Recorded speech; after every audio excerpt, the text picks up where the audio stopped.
Derivatives trading involves substantial risk of loss and is not suitable for all investors. Past performance is not necessarily indicative of future results. So stressful when the world's on fire. Good God. I can't look at this, guys. Like, my strategy is you buy it and you hope that you gotta get spotted. Yeah, but we all think you're crazy. You don't fight this. No way. The markets are freaking out and you don't think that anything is wrong? Come back tomorrow and I'll lose it all. Should be fun.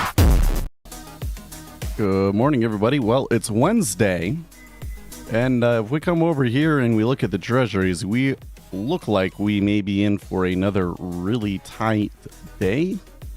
But I don't know. Maybe that's not so bad. I think that there's kind of some stuff that we can do and some experiments we can do with that. So, but we'll talk about that in a bit. We'll go over the charts, talk about the world a little bit. Coming over here to the volume profiles so you can see yesterday in the treasuries, pretty tight session, small little move down. They did eventually move up. So that trade that I had when we closed, it took like 2 hours, but it did get filled down in here finally, and then they moved up a little bit. So we're a little bit higher today. S&P 500 going on another big rally. So this conundrum, I kind of feel like maybe the rates are in an okay spot. There's still a lot of big decisions by the central banks to come, but the more that the S&P rallies here, the more I'm like, you know, these trends cannot continue on for much longer before the situation changes and we have to do different stuff, right? So, but another concerning thing though is that like oil's not picking up. So like, I don't know about that one, guys. Gold and silver. Well, gold's still within its range. Silver digging itself out of that nasty, nasty hole. Guess that one was bound to happen, right? Copper seeing a huge jump. So it sounds that overnight that there was some positive developments on the China side. Huge jump in copper. Here is the Japanese yen. Seeing a little bit of bullish action. This is probably why the treasuries are up a little bit and the dollar's selling here. So that may be China selling dollars and buying yuan to prop their markets up. Then you got Bitcoin. Bitcoin actually seeing a little bit of a reprieve today, back above 4,000 or 40,000, back above 40,000. So that's where we're at. So let me just come in here and check, because my morning checks didn't really say a whole lot about... Okay. China unexpectedly cuts required reserve ratio in desperate bid. Oh, that could do it. So when you cut the required reserve ratio, that can have a really massive impact on how your entire financial system works, right? In a move many said was long overdue, this morning China, which has paradoxically waited too long until deflation reigns across the country, said it will cut the required reserve ratio by 50 basis points within 2 weeks, and hinted at more support measures to come, which, while coming largely in time with the easing ahead of the Lunar New Year, was an unusually early disclosure that shows mounting urgency across President Xi Jinping's government to shore up the economy and halt a $6 trillion stock market rout. The cut was announced unexpectedly by the People's Bank of China Governor Pan Gongsheng during a press conference on Wednesday in Beijing, and sends a new signal that officials are eager to curb the stock market sell-off, while also stepping up to support the broader economy. The required reserve ratio, which determines the amount of cash banks have to keep in reserve, will be lowered by 0.5% on February 5th to provide $1 trillion yuan in long-term liquidity to the market, the People's Bank of China Governor Pan Gongsheng told reporters at a briefing. Okay, meaning that frees up about $1 billion at the banks for them to go and put it into the market, right? I don't know if I want to read this whole thing. It says it's another step in the right direction, but monetary policy itself is not enough to boost economic momentum, said Zhang Wei, chief economist at Pinpoint Asset Management. In other words, China needs to, stop doing all of these things that hurt their companies. She needs to stop hating business, right? That's what happened to us. Dropped it to 0 in 2020, and it's still 0, right? I believe it's still 0.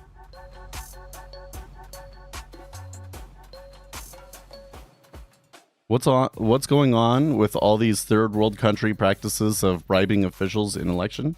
Are you talking about the whole Kerry Lake thing where the politician was like, "I'll pay you money to go out of politics"? There's some very powerful politicians I know or businessmen I know that would give you a good amount of money for you to just shut up and go away for 2 years. That third world country? So man, I tell you what, guys, it's starting to get a little jarring to me how negatively my own sentiment on the world and at large has shifted in the last month. I'm usually pretty positive. I try to be realistic with the best information that I have. I think that a lot of people, they are just naturally pessimistic and always come up with the most negative scenario that they can about what's going to happen, and they're always just cynical about what's going to happen. And then when it does happen, they're like, "Oh, see, I told you," even though that's not they're not necessarily good predictors. It's just if you predict doom all the time, then when something bad does happen, you will be right, but you're still wrong about the majority of things, right? But bad shit is happening right now. Shit is a technical term here, right? I'm not swearing. Don't panic, YouTube. Technical term. Join us on the dark side. So I want to read a story to you. Here's a story I was reading this morning in the shower that I was a little down on. Made me feel a little down. Several sources within the Israeli Defense Forces say it will be unable to destroy most of Hamas's tunnel network under Gaza. Prime Minister Benjamin Netanyahu has pledged the Israeli military will eliminate Hamas and rescue the Israeli captives in Gaza. However, it is becoming increasingly clear that Tel Aviv will be unable to achieve either goal. IDF officials at all levels, including generals, say destroying the tunnel network is impossible. The Israeli Defense Forces will not destroy all the Hamas and Islamic Jihad tunnels under Gaza, probably not even most of them. Haaretz reports the IDF is scaling down its forces in Gaza City with full knowledge that many tunnels have been overlooked. This shouldn't come as a surprise. The tunnels under Gaza Strip were there even before Hamas's founding in 1987, and it seems that they'll be there after this war too. The Israeli outlet explains that the Israeli military command was surprised by the extent of the tunnel network underneath Gaza. Only gradually did the IDF realize that the tunnel network was much more extensive than it had previously understood, and that their main use by Hamas was not for launching arsenals, but for preserving its forces.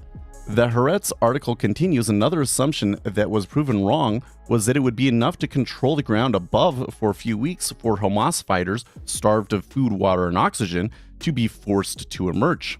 The incorrect assessment of the tunnels is just one of many Israeli intelligence failures highlighted since October 7th. Israeli officials had the Hamas plans for what ultimately became the October 7th operation over a year before the attack. During the months leading up to the attack, several different sources attempted to alert Tel Aviv to a growing threat in Gaza. The New York Times reported that Tel Aviv initially believed Hamas controlled 250 miles of tunnels. That number is now assessed to be close to 450 miles. Haaretz reported that one IDF commander discarded the maps he was given and dismissed the intelligence as useless.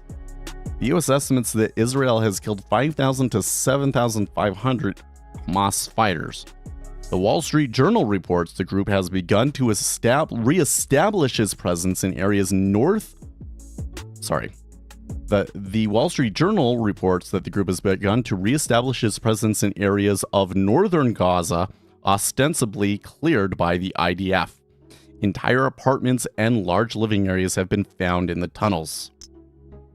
Haaretz provides details on how the tunnel network allows Hamas to move assets around Gaza. Not only were the tunnels stocked with provisions for a prolonged siege, they provided safe passage between different parts of the city and the strip, the outlet states.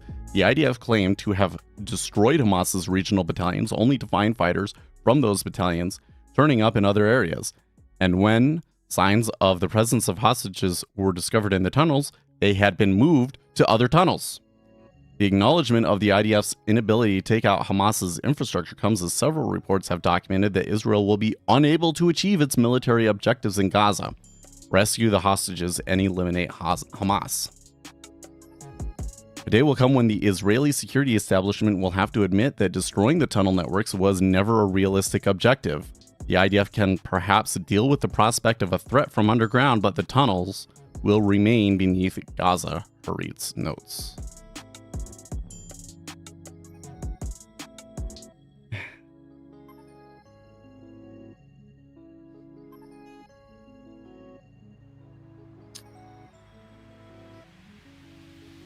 Yeah, facts of like 30k casualties. Well, I don't know if any of the numbers that you can pull out of that area are in any way realistic, but it seems to me that my previous optimism that we would be having drinks seaside in Gaza in the future was misplaced. Doesn't sound like it's happening. Sounds like that place will continue to be a shit show, if not worse.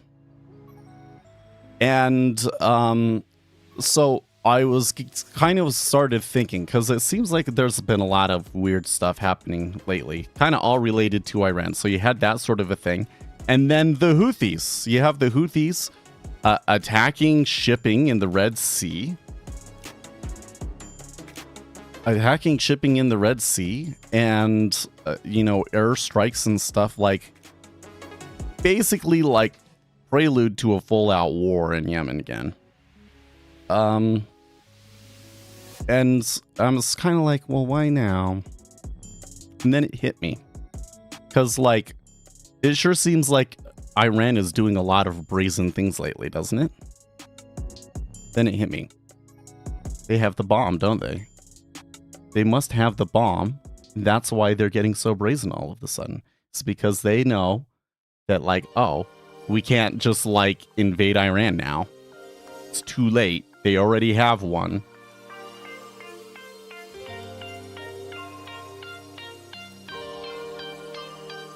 This is not something that's been reported or anything. It has been speculated, and now I am speculating about it. That they probably have more than one bomb at this point.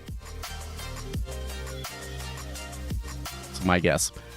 And the larger thing that we've seen here is that the policy of limiting or preventing nuclear proliferation has been a complete failure. That when the time came to do something, when somebody was trying to get a bomb and to actually do things that would actually stop them, we just sat there and did nothing. And so now the two worst places that could possibly have a bomb, Iran and North Korea, both have one. And while North Korea has been content to just kind of sit around and whine and all, like they usually do, Iran is starting to use this newfound power to try and push its geopolitical goals around the world. And one of its geopolitical goals is the destruction of Israel. So if you can't get rid of the tunnels underneath the Gaza, How do you secure Israel's safety in the future? You cannot. All you can do is try and prevent and stave off attacks, but unless drastic action is taken, they will probably just continue to grow and build until they get to the point where they can destroy Israel. Like, because honestly, if this turned into a wider conflict, like say Biden hadn't put those ships in the Mediterranean and whatnot, or maybe just some certain people have made different decisions, right? It could have turned into a wider conflict. And maybe one that would have been very, very bad for Israel.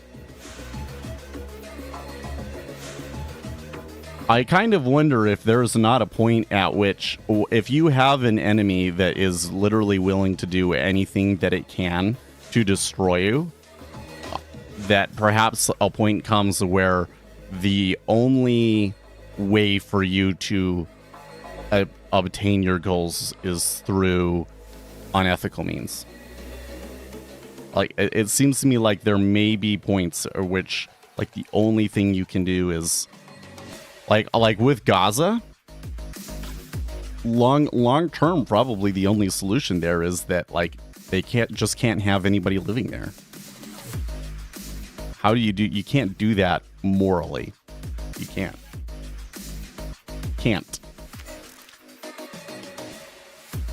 I'm walking Encyclopedia by 2025. So, where this goes with the United States, who knows? Like, it wouldn't surprise me one bit. It wouldn't surprise me one bit to see, a war with Iran, like before the end of the year. I'm not saying that it's likely to happen, but it wouldn't surprise me one bit.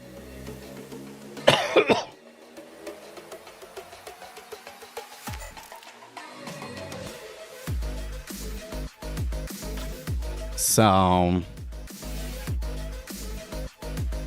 now with all that in mind, I feel that what we're seeing on the geopolitical front clashes, if not outright contradicts, everything that I see in markets right now. I see the S&P 500 on a pretty massive run. This overnight rise that we've seen is pretty wild, in my opinion. This is like a real short squeeze going into the close yesterday. And then continued run.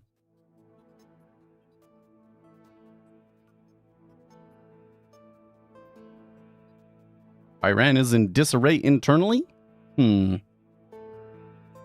So then what would be your explanation of all of the happenings that we've been seeing? Rogue elements of Iran going out?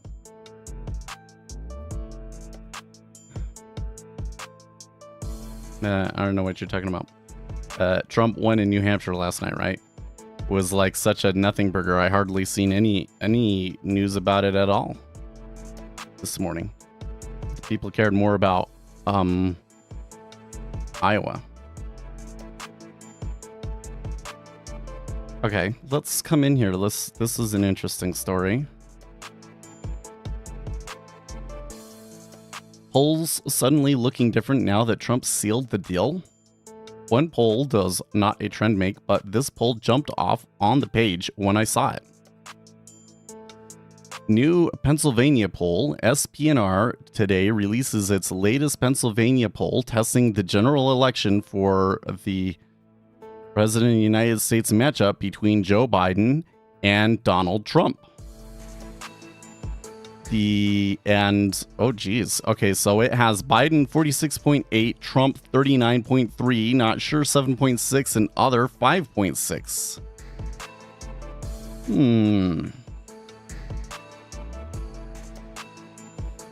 Susquehanna shows President Biden. Oh, is that S? Is that what S and S? What is it?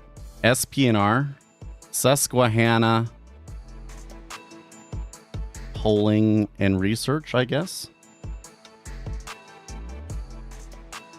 Susquehanna shows Joe Biden beating Donald Trump by more than 7 points if the election were held today. Well, in Pennsylvania, okay. In the 2020 election was decided by 1 point, and that was before the past 3 years of failures have driven Joe Biden's approval rating into the toilet. So what's going on? Is this a bad poll, a bias poll, an outlier? Even pollsters will tell you that 1 out of 5 polls are just wrong, and the margin of error is almost 4%. But geez, that is a shocking poll. I checked the reliability of Susquehanna as a pollster at Real Clear Politics, and it rates reasonably high, and most of its errors actually favor Republicans. The average divergence from the final election results is not great, but not awful at 2.6 within the margin of error. That's less than half the error rate of Rasmussen. A lot of Trump skeptics in the social media world are reminding people that they predicted polls would shift dramatically once Trump locked up the nomination, and they predicted it based on establishment wanting to run against Trump, boosting him during the primaries and trashing him once he is locked in, perhaps. But well, the thing that I'm wondering going through all of this is, what was the previous polling in Pennsylvania showing? Because I don't recall Trump ever being ahead in Pennsylvania. I think that it was Michigan was the one where Trump was ahead and Democrats were like panicking. Yeah?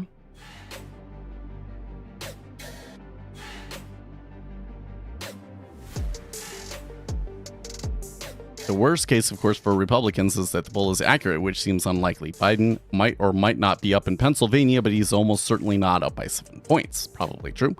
Trump, as a known quantity about whom people have rather fixed opinions, couldn't climb that steep hill unless the economy blows up or Biden has a stroke.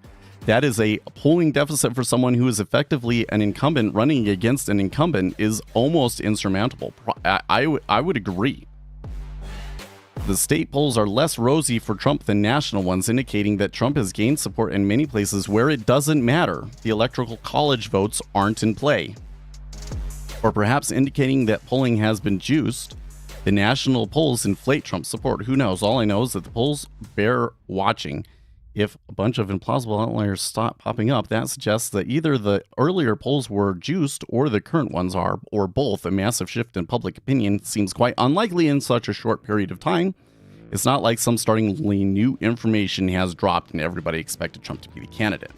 I don't know. I think that the one piece of information, well, let me read the last little bit. At this point in the game, I'm keeping my mind open. This could be a simple blimp that will get washed away by subsequent polling, but if not, tough questions could be asked. Nobody should believe that Trump's numbers will suddenly drop like a rock for no obvious reason. I sure don't. So I think that, listen, so first of all, Jiwi, you can ask your question about a trading strategy. I don't give a shit what that guy says.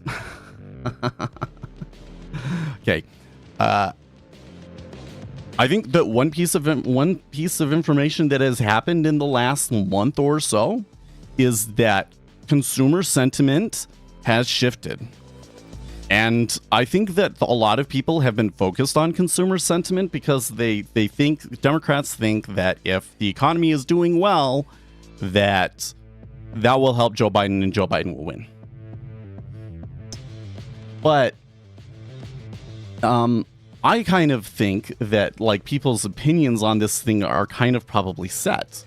And that people are more upset about the larger failures for Joe Biden, and particularly inflation, which you can't take back. Okay. But if the polling continues to go the way that poll does, I think that would prove me wrong, wouldn't it? Think that would say, actually, the economy does matter, and if consumer sentiment continues to improve, maybe Donald Trump can't win. I think it kind of makes sense to me, like, America doesn't like a loser. And so, like, if you go and you do an election and then you lose and you run again, I don't know if there's ever been a situation where a politician has won it like that, for president at least. So that's a little concerning if you want to get Joe Biden out of office. Unless you're willing to vote for Nikki Haley. No, thank you. No, thank you. You get no. What are you? No. Thought you were gonna ask a serious question. Well, I think the thing to wonder about though here in this market, the blue hair slobs are coming off their hovels to vote for that. Well, that is really interesting, isn't it? That there's been so many Democrats showing up to these primaries to vote. It's been not enough to stop Donald Trump from winning, but like, that's really wild. You know, if they were successful and they did prevent Donald Trump from getting the Republican nomination, that would be such a wild happening. Like, I don't even know what the political consequences of that would be. Like, holy shit. Like, the Democrat Party is so popular now, and Democrats have fumbled it so bad that now Democrats are picking the nominees for both parties. Like, what? Oh my gosh. I can't even wrap my head around that one, man. But it hasn't been enough, so that's not going to happen. But well, it's fun to think about, I guess. Brad says, and his failure at the border. Yeah, his failure at the border and inflation are probably the two things. And his age. That's the other one, his age. So, like, I think one thing that could have a big impact on the election is debates. I think that Joe Biden is going to try and not have debate.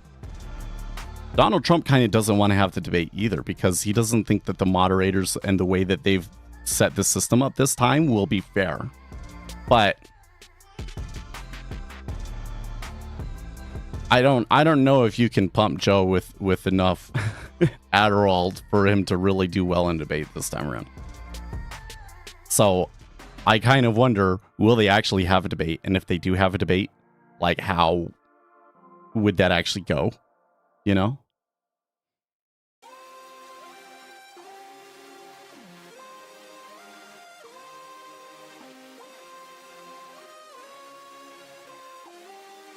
And it does, when you say Democrats will take it all. I don't think so. Let's go back to this. I do think that there's a possibility that they could flip the House, but it would still be like a narrow majority, right? Or Senate maps. Well, we can do the 270.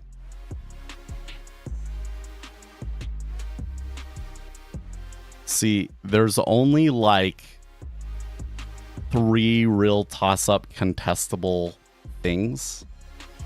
So, like, worst case scenario here in 2024, it's a split Senate again. Is what Republicans are looking at, unless they lose the seat in Arizona or Montana. The Arizona one might actually be. Who is it in Arizona? Oh, is it Christian Sienma?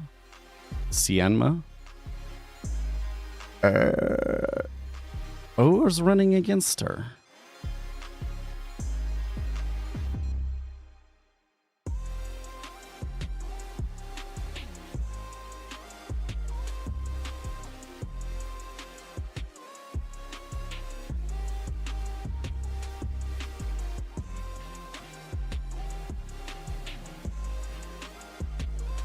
Is nobody running against her? All they have here on Wikipedia is Sienma.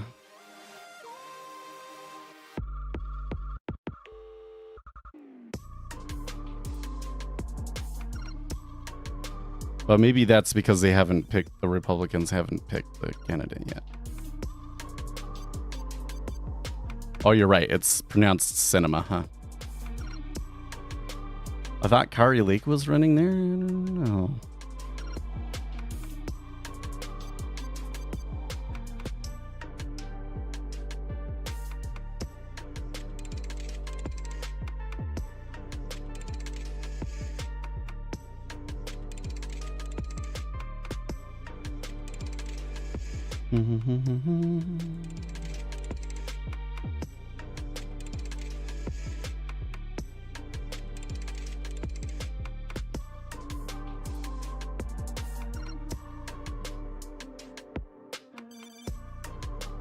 I think maybe you're right. Gallagher and Lake, but they're like neck and neck. So I don't know if they'll replace that one.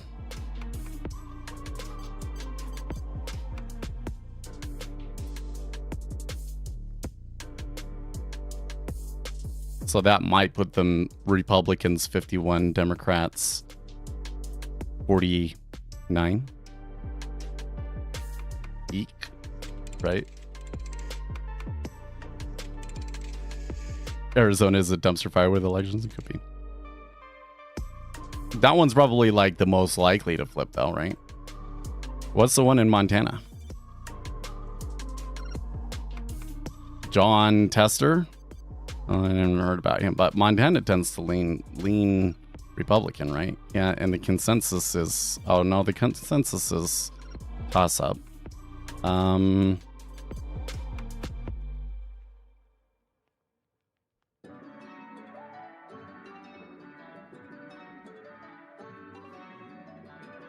But it's the state Donald Trump won, so like...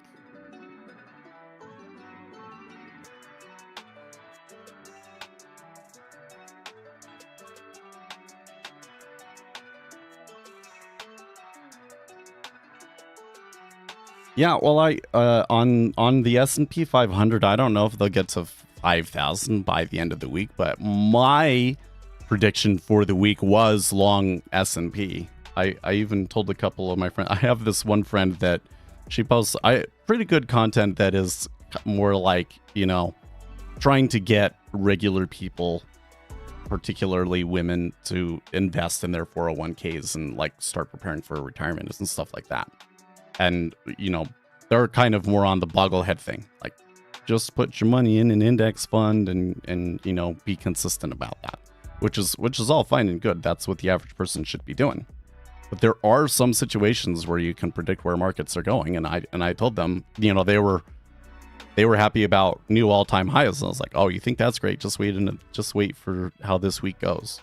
Because the way that the flows were kind of lining up was like, we were likely to get a short covering rally of sorts here because the street continues to be. Who was it? I can't remember who it was, but one of the big trading floor guys at the NYSE, they were saying that this has been like one of the least jubilant new highs ever. Like everybody's still negative on the market.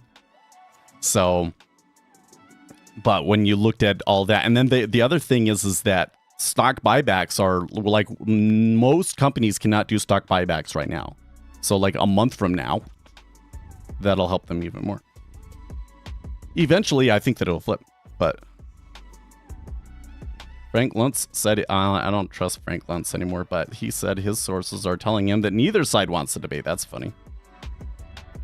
It is a real question that they might not have a debate this time around. Sorry, I know I'm like jumping all over the place here. I'm trying to keep myself here with like, I got a plan here. I don't think that the Democrats can get a large enough. I'm not even sure that they can get a majority in the Senate. So the Senate will probably continue to be split, if not outright controlled by Republicans. So you'll probably continue to have a split government where not a whole lot can get done. We should also note that there is that Supreme Court case coming out that's likely to limit the power of federal agencies and a lot of the things that presidential orders have been doing, where, you know, the president basically does an end run around Congress to do certain things. So that will kind of constrain Joe Biden further. But yeah, I think that you're probably pretty likely to get a continuation of Joe Biden's stuff. I would say that, like, for the president, I don't know if I have enough information to really make a strong prediction. And that's been the case this whole time. has been like, we can say that if the election was held today, that Donald Trump would probably win. But we also know that polling is usually not until like after Labor Day, so like May, that kind of polling really becomes useful anyways. So I do think that the polling outlets will start to focus on Trump versus Biden more, and we'll get more state level data so that we can kind of see if. But for Pennsylvania to be off of this, so let's just go back. Just because we're talking about that, we can go into a little bit more detail on that to see if Uzi is right here that they've got to unlock. So I'm gonna kind of turn these leaners hard. Okay. So that puts 77 up for grabs. And they're saying that Biden is up big in Pennsylvania. Okay. So let's give Pennsylvania to Biden. But we'll make it like the light blue. Okay. That's why I'm kind of making these ones dark blue. Because they're trying to use it to say this is how much they lean. But I want to use it as like just to show the ones that we have changed. Okay, 20. There's still one more. So, no. Oops. No, it'll be red. But with one Democrat, right? There we go. Okay, so then we got the 19 that are Pennsylvania. Okay, so if Joe Biden takes Pennsylvania, that really puts him in a good spot, doesn't it? What about Wisconsin? Oh, Wisconsin, Michigan. You have Wisconsin and Michigan. Yeah, you're right. It is the same battleground states as last time around. Yes. I'm going to make sure that I had the other states correct, but it's just that one district thing. The weird ones where they don't, the one can go the other way, which I don't know why Nebraska allows that, but whatever. Hey, now Nevada. Did Nevada go to Biden last time around? I'm not sure. Let's just say, for the sake of argument, that it goes to Trump. Arizona. I have a hard time seeing Arizona going for Trump, though, to be honest. I don't know. Maybe I'm wrong. But if he can get that, if Biden can get that in, like, let's say maybe Wisconsin. Oh, that's not enough. Wisconsin is not enough, but Michigan is enough. Michigan is enough. So Trump wouldn't even need to take Georgia. Like, Trump could take Wisconsin, and wow.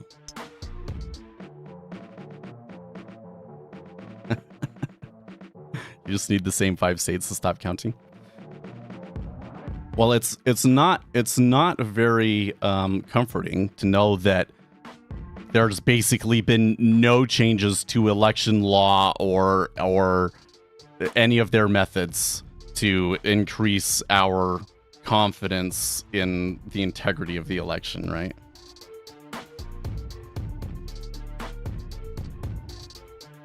So I can't say that there's enough proof to prove that, like, the last election was stolen. I'm also not sure that it even matters, to be honest.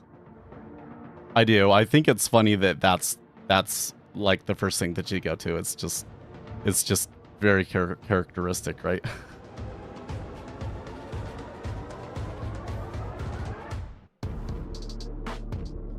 But look, if Joe Biden has a 7-point lead in Pennsylvania, doesn't matter. It doesn't matter. It really is. So if this really is the way it's gonna be, sorry, they didn't make those red. If that's really the way it's gonna be, then the narrative coming out of it is the dominant narrative is probably going to be that they baited us into nominating Donald Trump again so that they could keep Biden in. That's because honestly, you probably could have picked any other candidate. Any other candidate would probably stand a better chance against Joe Biden. That doesn't mean that Trump can't win, but I'm just saying because of his negatives, probably almost any Republican candidate would do better. There's been a good amount of polling suggesting that. In fact, a good amount of polling suggesting that Nikki Haley is the most likely one to beat Joe Biden, funny enough. Although at this point, I don't know if having Nikki Haley in there really changes too much.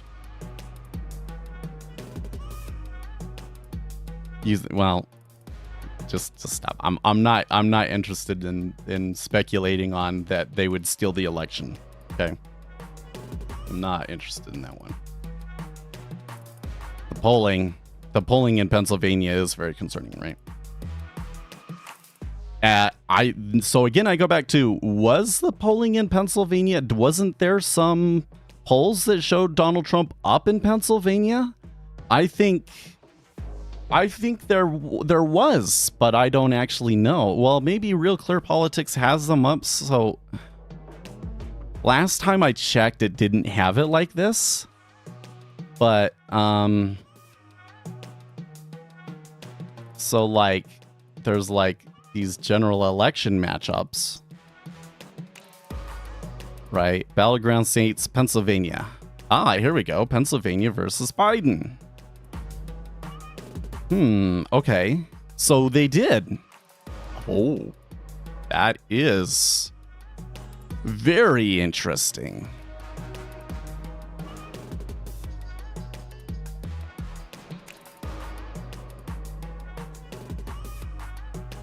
So there was some polls that had Trump up 4 in the period of October to November.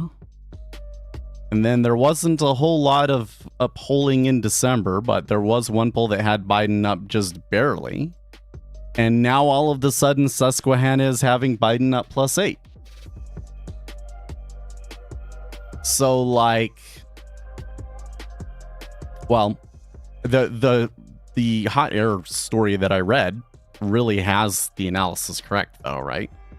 Which is, it's either this poll is an outlier or the polling is shifting now that Donald Trump is certain to be the nominee. And if the latter is true, then Republicans are so screwed. Republicans are so screwed. But I don't know, this just kind of pulls me back. I used to be like, not just predicting, but like, you know, I wanted it to go a certain way, and there were certain races that like I'd get really animated about and stuff, and I just don't anymore. I kind of feel like that I am just an observer. I'm an observer watching a train wreck. You know, like you can see it coming a mile away, and there's nothing you can do about it. As he says, saying. Not to try and discourage anybody if you're a Republican, but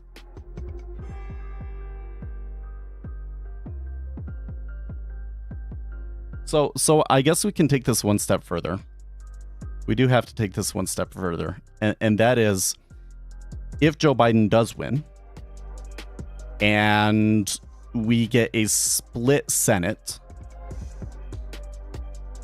where does the immigration issue go? Because what's going on with immigration right now cannot continue, right? That's like some of these states, and Democrat states, frankly, are at their breaking point. And Texas isn't going to stop trying to protect their border either. So, number one, so it was interesting to me. Oh my gosh. I don't think that I've thought about this enough. Like I'm kind of going through like, okay, so this, I think this, and then that means this, and that means this. So it's not like I'm like having epiphanies here or anything, but it's just like I haven't spent a whole lot of time thinking about it, and I'm kind of realizing that it's perhaps more significant than I realized, and that the paths are perhaps more set than I realized. Republicans will buckle under the weight of that and capitulate to amnesty. No, I don't think so. I don't think so.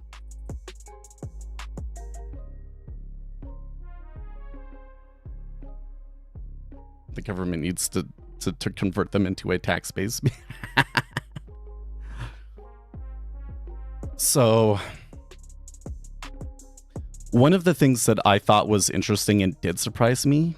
Ooh, hold on. I need some water. I'm feeling a little woozy all of a sudden. I didn't sleep very well last night. The kids did not want to go to sleep on time.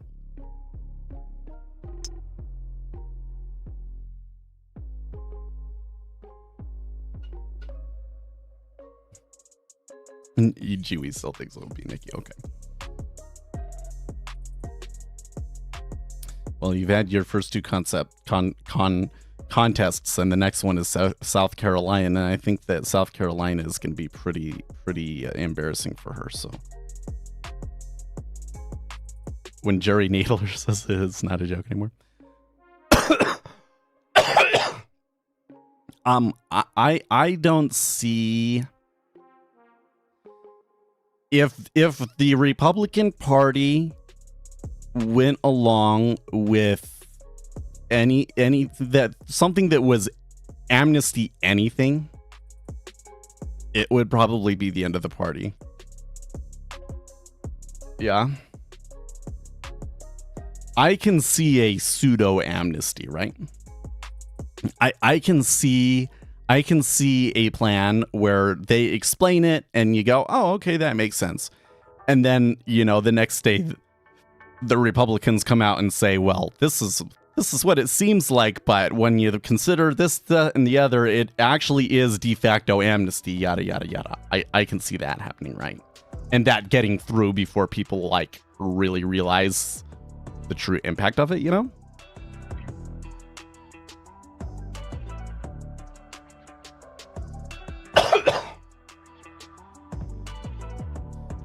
Anyways, something that happened that surprised me was in Texas. There's been this whole thing where they've been putting the Texas government has been putting up razor wire to defend the border, and the Border Patrol says that razor wire gets in the way of them doing their job. Even though they're not doing their job, they're just letting everybody come through there. And so there's like a court case about whether they're allowed to remove it and whatnot. And there was a stay put on it, essentially. And that was upheld by the Supreme Court. So the Supreme Court said, like the government, until we review the case, the government can clip the wire or whatever, right? Okay. So that doesn't surprise me. But what surprises me is that Texas said, well, we don't, IDGAF is basically what Texas said, and said that they'll continue doing it and whatnot. So I would have thought that continuing to do that in violation of the Supreme Court decision would be like not helpful to their case when it actually gets reviewed, right? But they're going through with it. So, like, number one, if Joe Biden wins, this thing in Texas probably continues until it comes to a head, and who knows how that standoff goes. Who knows how that standoff goes. But number two is, and Uzi's saying amnesty. Well, I don't know, but I would think that there would need to be some sort of legislation passed in the next term, because man, what's going on is like the amount of immigration that's coming over and how some states are having to deal with it and stuff is like a serious problem that not even Joe Biden can continue to ignore. I mean, it's something that I kind of almost think they need to be doing something about it now before the spring comes, but maybe in an election year they can continue to ignore it. I don't know, but that'll continue to be a problem. So would they do amnesty? Well, I think that if you have a split Senate, that you would still have to get the Republicans to sign on to it. And you're not going to have what's his name in Pennsylvania either, right? He's quitting. Or sorry, not Pennsylvania, West Virginia.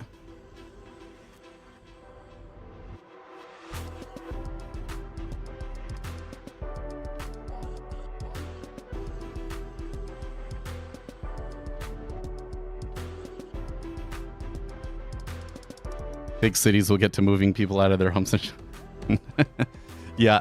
Well, I don't think that anybody's going to be like forced out of their home or like forced. That's one of the like kind of things that I've seen out there on the right where they've seen certain stories and they like extrapolate it out into that. But what will happen and is already happening is they will basically bribe you to house migrants. Yes. They'll say, we have this plan, and if you house migrants, we'll pay you a certain amount a month. That will happen, yes.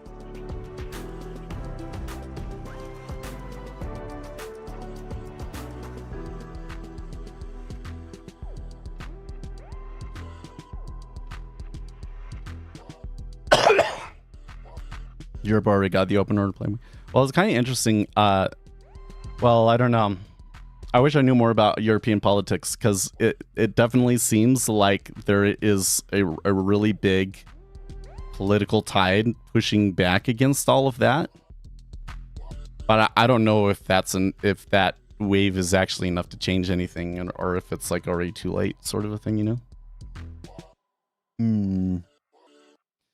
I feel like that January feels awfully early to be calling an election and everything, but I don't think I'm calling the election yet. I think that I need more information, but that is not very useful. Actually, so let's see. Can we do, I think the last thing. Predictit.org is not really a very good market anymore, but it's like basically all we've got. Presidential markets. Well, they have it pretty split down the middle still. They have it pretty split down the middle still. So, can we see if there has been a shift in the past day? We'll check tomorrow to see if it's even worse, because I think that a lot of people will see that poll and start to say, oh yeah, actually Joe Biden is likely to win. But I'm also, the other thing, just to reiterate, we still need to see if like the economy is actually having an effect on the polling. Because I don't think it's a guarantee that the economy is going to be great all through 2024. I see an economy that is like on a positive trajectory, but that could be derailed very easily.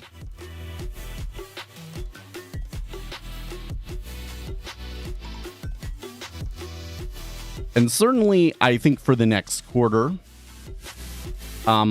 my forecast for markets for the next quarter, maybe even next 2 quarters, is S&P 500 mildly positive, and most markets somewhat constrained. This is what I would say, somewhat constrained. So I don't know if Lucas is watching anymore, but I've kind of been thinking, like, maybe it's his time to shine, because like we had it tight Monday, it was really, really tight Tuesday. Today, it's acting a little bit more like a Wednesday. There is a slight uptrend, but it's still super, super tight. And I think that if I'm playing the market maker game in ZN right now, and I have the right risk and everything set, that I would probably be doing pretty okay.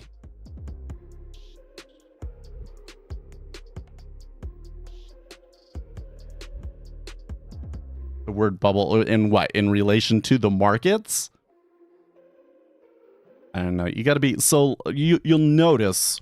I don't know if so like when Uzi will say something, for instance, like when he says they'll be moving people out of their homes to shelter immigrants like they do in Europe, right? I don't know if that's just him doing his thing or if he knows that it will kind of derail me, right? Because surely he knows that like that's something that is being discussed among especially the pro-Trump supporters and the more conspiracy theory minded sections of the internet, that, you know, if I was to get on CNBC and say that, sorry, CNN, if I was to get on CNN, I'm not trying to get you riled up. Okay.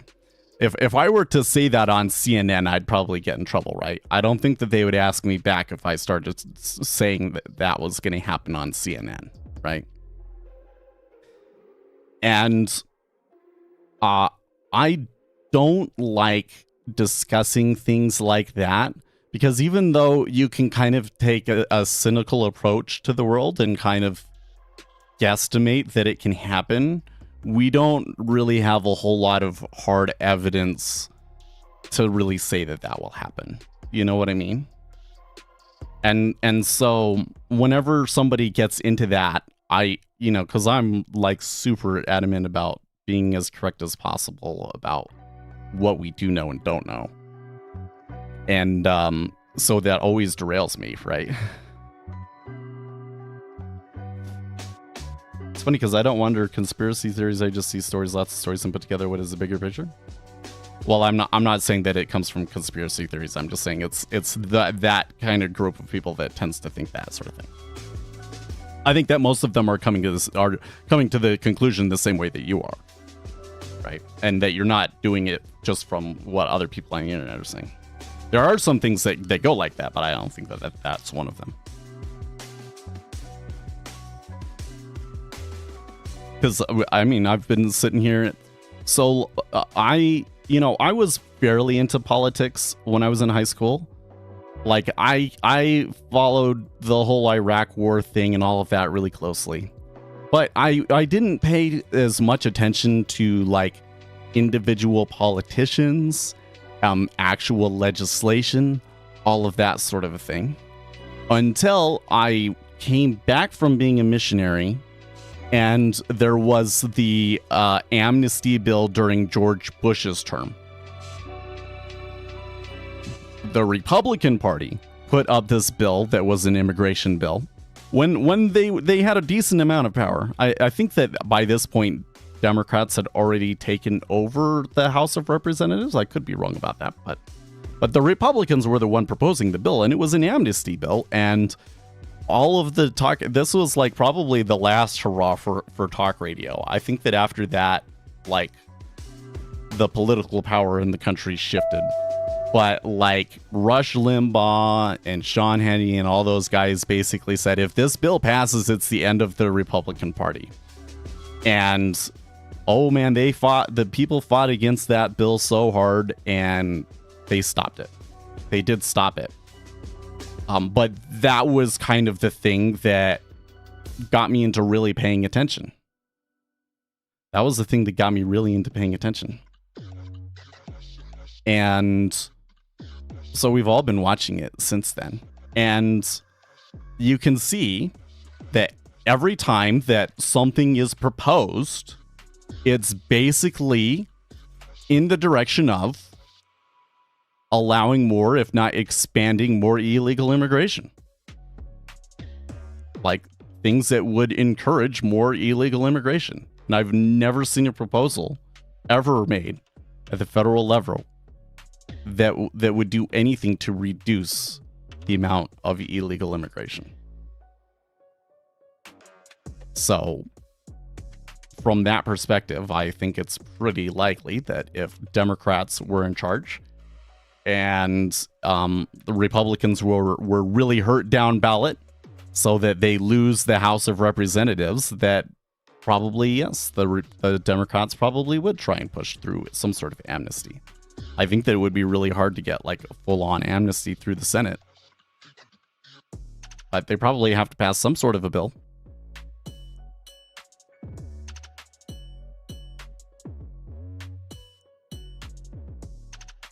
No wonder you're so negative about life and the possibilities. You live in Florida.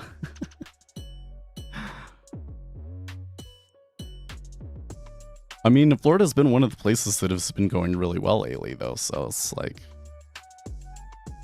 yeah.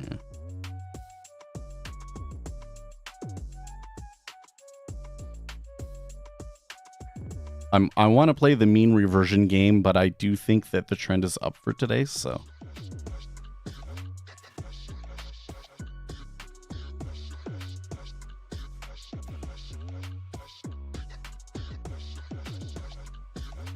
Starting at a giant shit filled with videos. I don't see positive outcomes. My bad. Oh, yeah, okay. So, you know, I think that I have more thoughts and ideas in my head than I would ever be able to effectively communicate out there. And so some of these ideas, they might be there all over the place, and I feel like it's one of the ideas that I'm trying to get across, but probably it isn't, you know? One of the things that I'm trying to get across is that the modern world is insanely complicated. It's insanely complicated. And when you're looking at a system like that, you will always look at it and see things that you don't like and see things that are going in the wrong direction. And our tendency as humans is to focus on the negatives, right? That's why I always say, or that's why I've been saying over and over again this week, the market will get hyper focused on one thing, especially if it's a risk thing. It's like the BTFP program ends in March. We're running down the reverse repo facility. Like, we're kind of on the verge of there possibly being a liquidity crisis in the first half of this year, right? And so we can be hyper focused on that.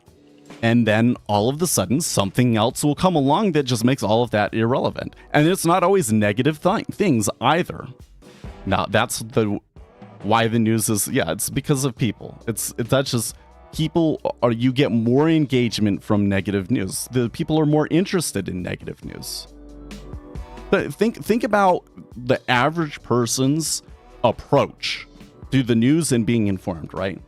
Compared to Seth's, right?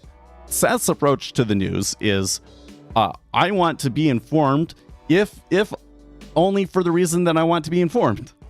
Like being informed is kind of an end in and of itself to me. Of course, I do believe ultimately that being informed will lead me to success and lead me to opportunities as well. Okay. But the average person, they don't care, that they don't take any pride in being informed or not informed on the state of politics or the world or whatever is going on. They only care if it's directly pertinent to them. And why might it be directly pertinent to them? Because there's a great opportunity coming their way that they might miss? Nah. They're doing their life and they're going down the path that they want, and they're not really thinking about what are the other things that could happen that could maybe shift me. Right? Now, they only care if it's something bad. They only care if it's something bad. And so the way that the news ends up going is you get more views. It's more popular if it's something negative. It is.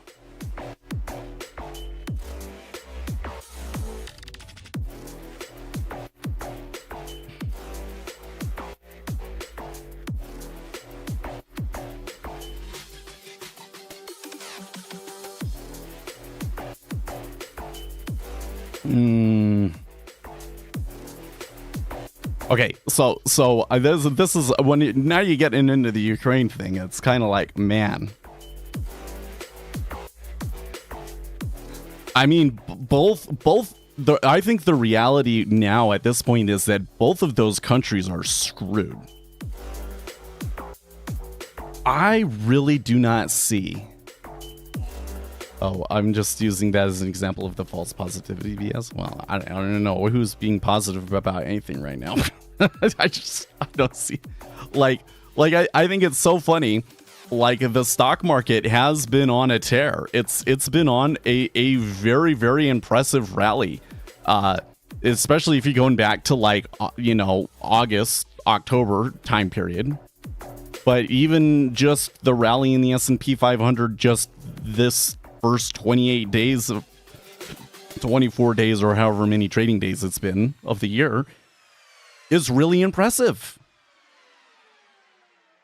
And nobody is positive about it. Like, investor sentiment is still pretty negative and people are still really concerned about things. It's wild.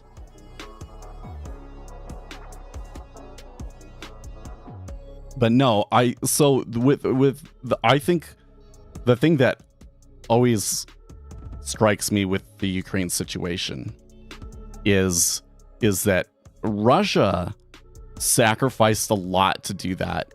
It was really, frankly, a really stupid geopolitical decision by Russia. I understand why they did it. I can see how now in retrospect that it was inevitable, given the trajectory that we were on, that Putin would make that decision. So maybe some of the things that NATO did earlier on probably weren't so smart, because it did ultimately push Putin. Doesn't mean that what Putin did was okay. Doesn't mean that we should just let him take Ukraine per se either. But it's screwed them over demographically, and it's screwed over Ukraine demographically too.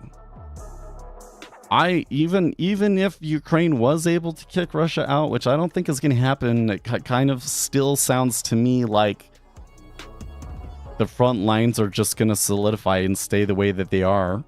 And maybe 10 years from now, Russia will make another push when everybody's forgotten about it, right? But even if they pushed them out, I think things would still be pretty rough for Ukraine. But the thing that's so interesting about all of that, and the point that I was getting at, was that you never see news stories about how screwed Russia is now, do you? I'm telling you, man, especially if you're right-winger like I am, the Russian propaganda has infected every Republican space. It's crazy how much it is.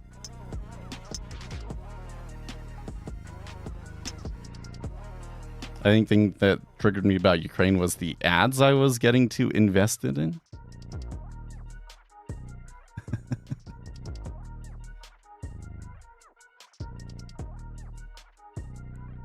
So you know what's another negative thing that's going on right now? Not geopolitics, but let's go more economy. Because you brought up ads, man. You seen all this stuff about all of these major YouTubers are quitting? I don't think there is a single... Well, I haven't seen anything from Harris, but I bet you I'm going to see something from Harris Heller soon, too. Pretty much every big, super successful YouTuber that I watch has made a video about this to some extent, that some are outright quitting, and a lot of them are just saying, I'm changing my approach to YouTube and stuff like that. It is... Oh, you don't follow them? I'm telling you, man, there is an exodus. Oh, I did. I got filled. Yes. Just now, actually. Oh, no, it's been a minute. I've had a limit order sitting there awaiting on a pullback for a while. I watch a lot of body cam footage, education stuff, and then there's you. Yeah. Well, I mean, the funny thing is that I've kind of changed my approach to YouTube over the past year too, right? Because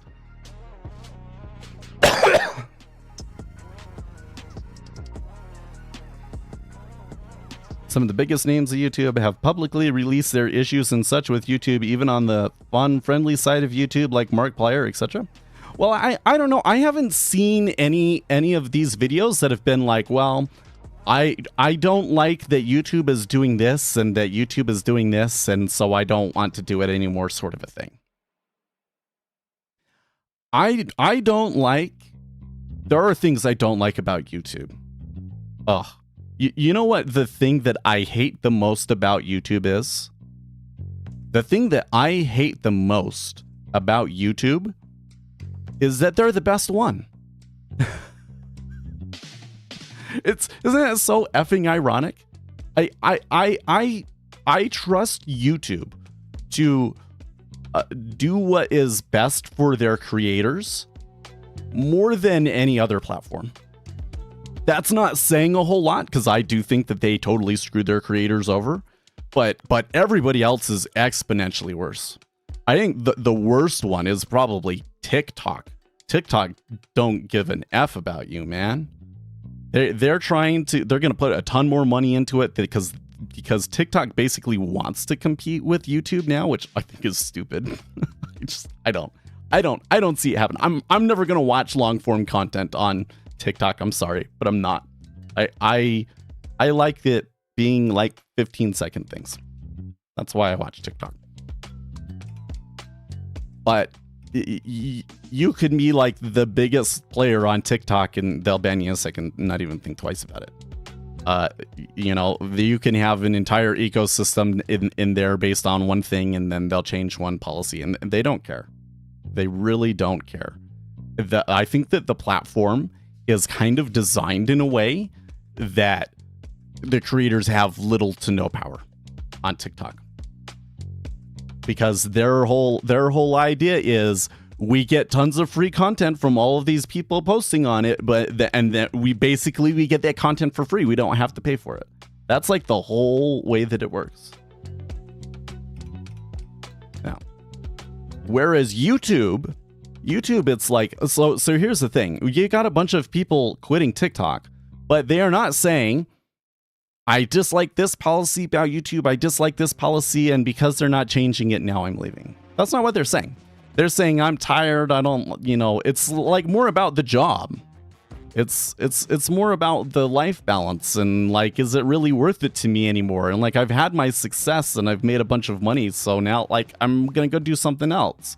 Right? So it's not like I haven't seen any criticism of YouTube itself from any of these people quitting.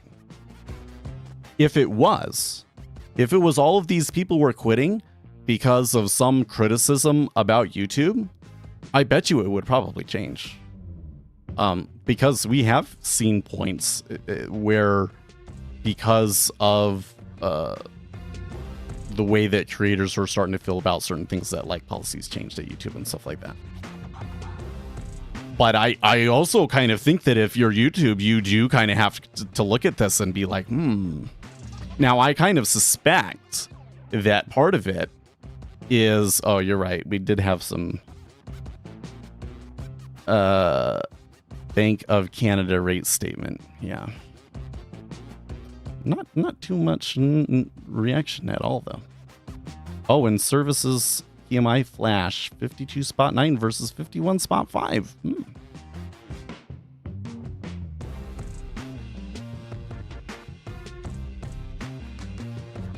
What, my stuff is messed up?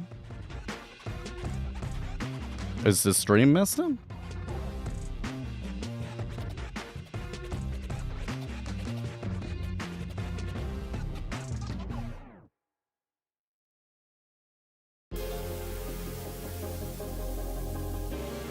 You guys are saying that your data dropped to 111 and mine did not?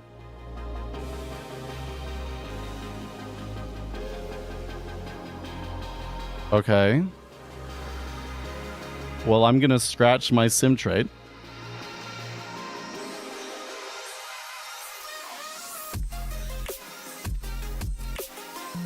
Dude, you're right. What the fuck?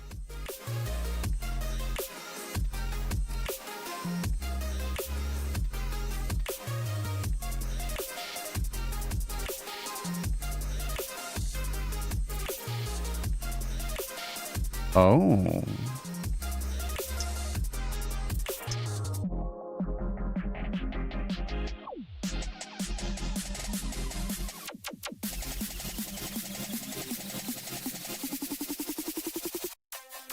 I don't know what's going on.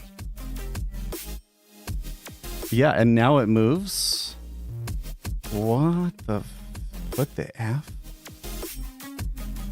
Well, I would have hoped that if you know, my data was live, that when I started to see the liquidity pulling that I had gotten out of that. Okay, so when I look at my Rhythmic and I see update time, it's like 2 minutes behind. So I don't know what's going on, why I'm getting delayed data now all of a sudden. Maybe they put me on sim. That would be funny. I think unlikely, but I guess it's possible. I'm gonna shut down Rhythmic and open it back up and see what happens here.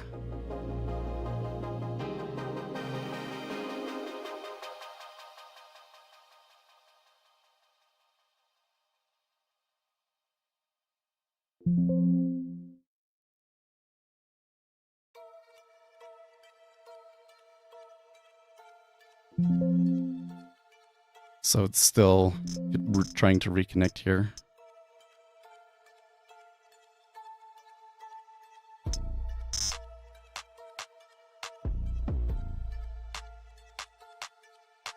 I guess the Bank of Canada was a little hawkish. Okay, now what I am getting here is up to date in Rhythmic. My jigsaw is not right, so I'm gonna shut all that down.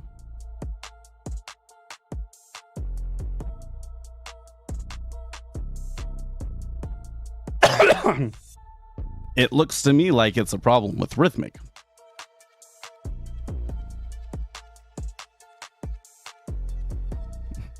Big Brother is watching you, and this delay is a warning to quit your political rants. There you go.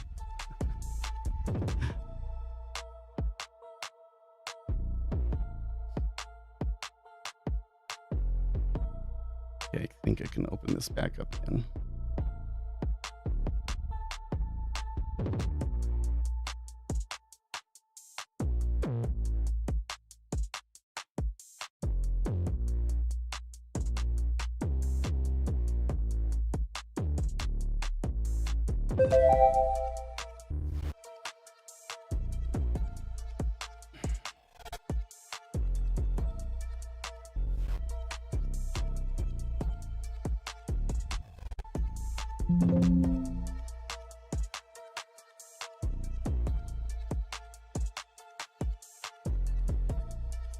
Okay.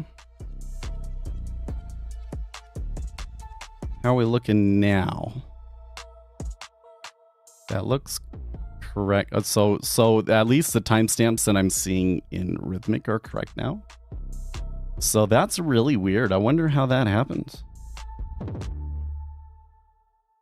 What do you think's with that? That's really weird.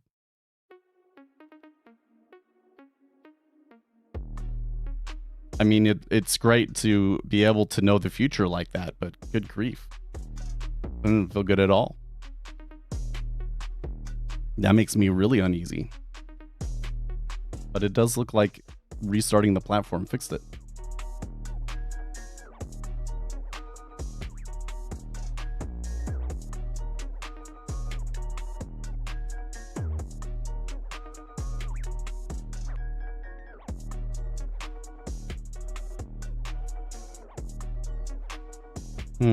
So let me come through here.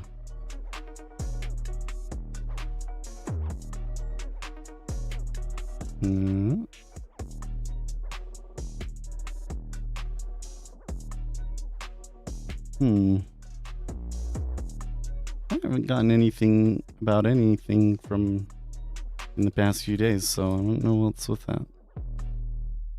I guess I have to just chalk it up as a fluke bug. I don't know.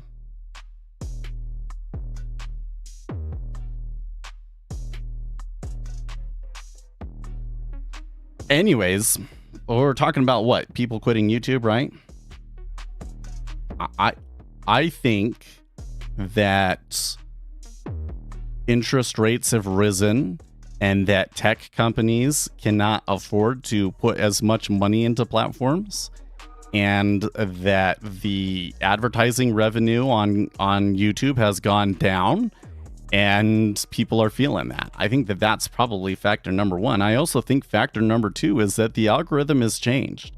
I don't know if they like changed the algorithm or if it's just like, you know, the algorithm kind of optimizes itself into a certain place. But I don't think that anybody is really happy with the kind of content that YouTube tends to promote, and like the kind of content that you have to create in order to do well on YouTube. Like, no, they don't want to do it anymore. They're like, this is stupid. Why would I continue to do this when I don't need the money? And I think that that's why they're quitting. But that just kind of comes into, I think, something that you're seeing like all over the economy, where it's like a lot of people are saying like the rewards just aren't there for me. Right? I don't feel like that the reward is really there for me on YouTube.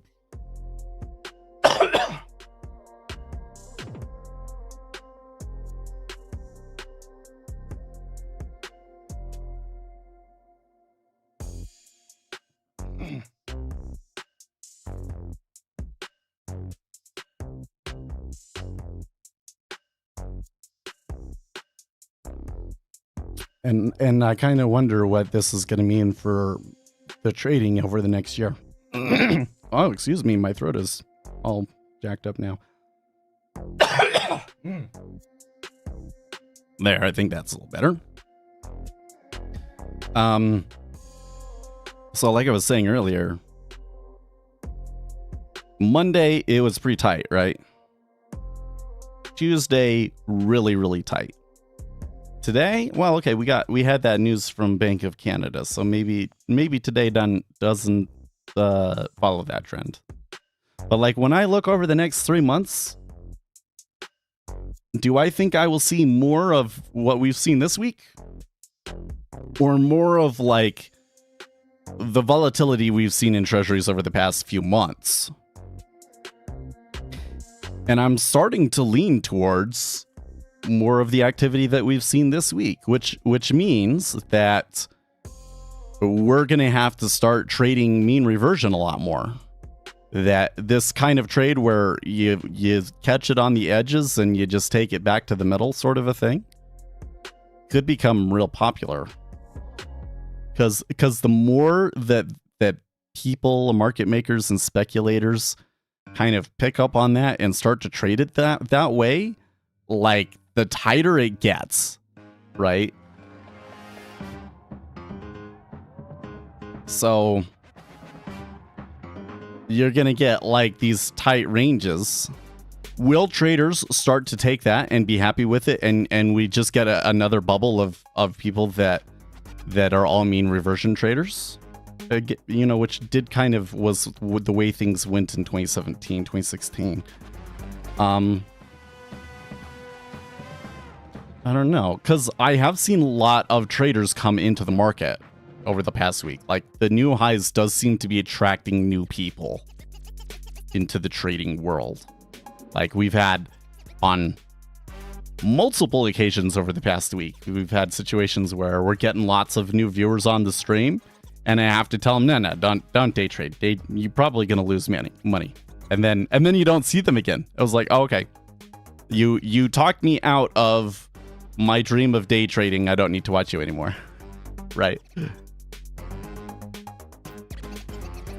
Gee, says a lot of my trades lately have been mean reversion. Well, certainly this past week it would be that way.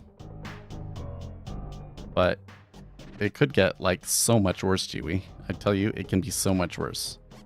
Like what we've had the past few days isn't too bad, because the ranges have enough wiggle room in ZN, and especially if you're trading CB, that, yeah, you pull a little bit out of it, it's fine.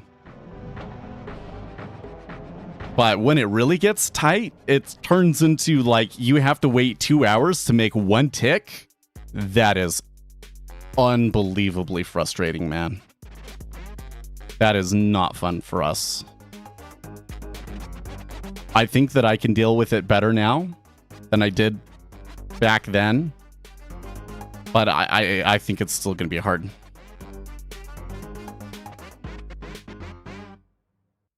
And I don't think my take this time is not to just not trade it, though. In fact, I'm kind of thinking of it like, oh, this would be a great time for us to, you know, try and pass a combine or something and trade a little bit degenerate.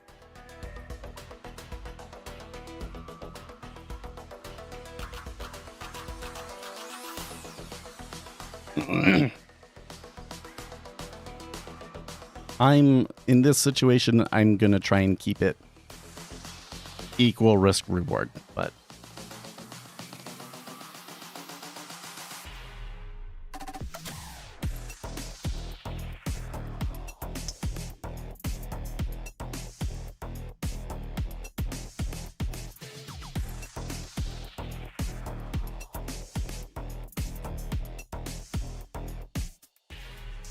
they're having this conversation on Discord, and who is this?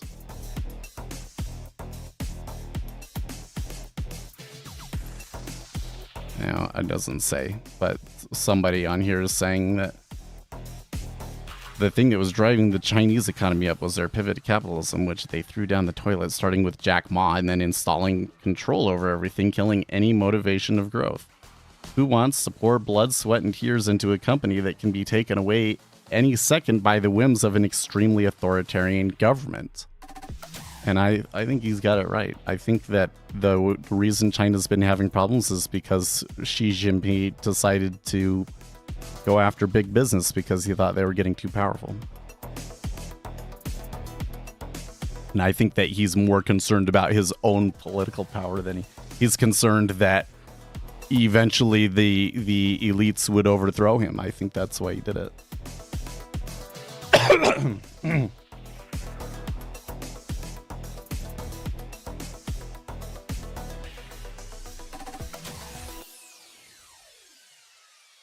So somehow when I was thinking about things this morning and like the stuff that I wanted to talk to, like the transition into, okay, this is a really tight market.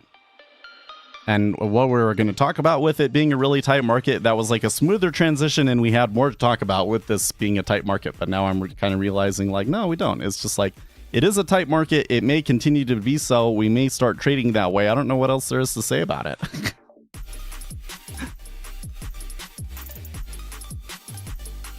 I guess the politics right now are way more interesting than will ZN trade in a 2-tick range.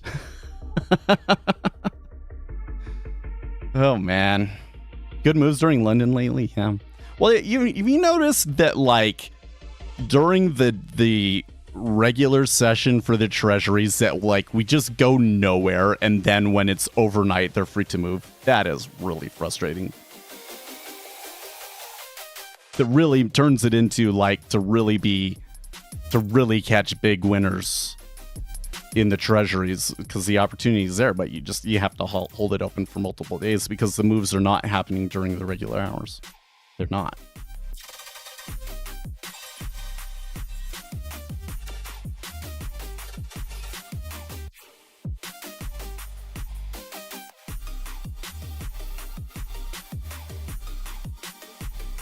Well, had a couple of ticks against me. This little scalp. It does appear to be going my way, mostly, but I'd say it's pretty random right now.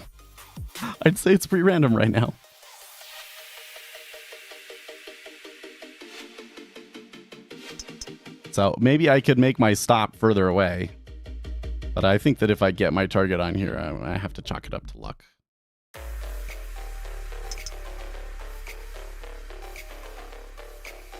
Wow, and that 2 ticks down is not very encouraging.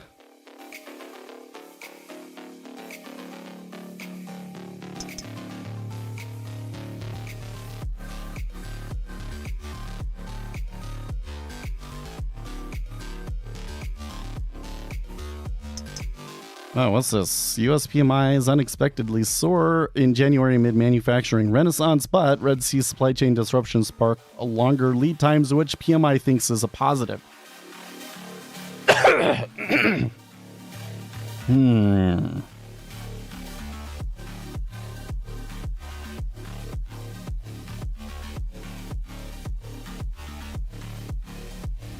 Biden warns Trump don't mess with, where? Oh, is that him kind of slurring again? Oh, that's Biden. That's Biden slurring, huh? Ugh.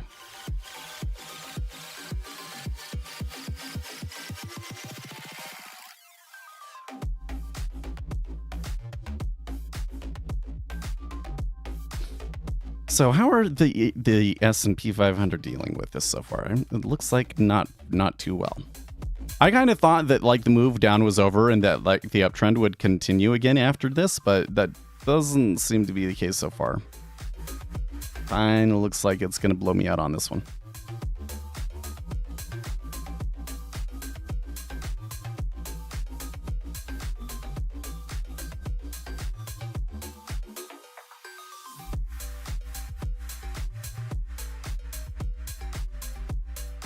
Shall we try to bail out of this one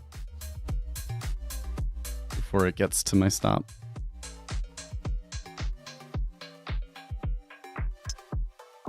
Spoo's not taking this too well. Oof. Yeah, there it is. I bet this sim took me out at -5 there, didn't it? Yes. That sucks. That was a stop run, man.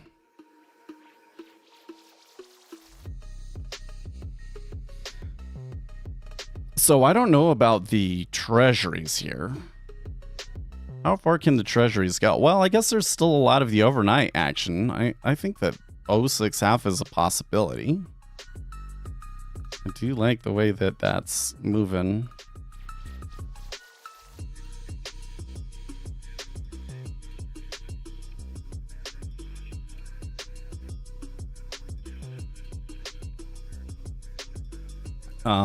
But the S&P 500 is very upset, it seems.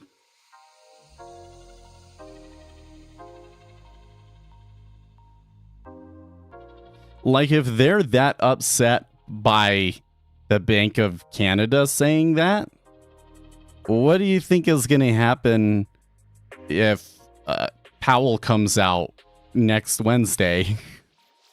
You know? Oh man, that entry was terrible.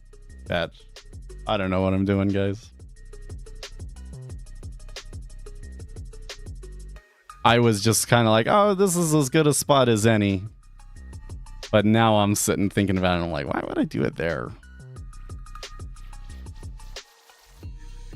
Okay, well, we can just like keep doubling down.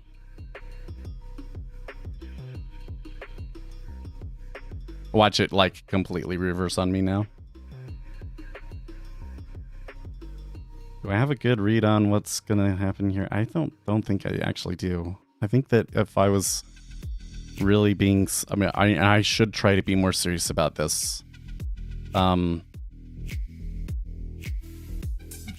flow in the 10-year is to the downside, but I am seeing some long flows coming into the 5-year. So perhaps some steepening. Did flatten off of that decline though, so is it because of the PMIs though? How much of the PMIs playing a role here as well?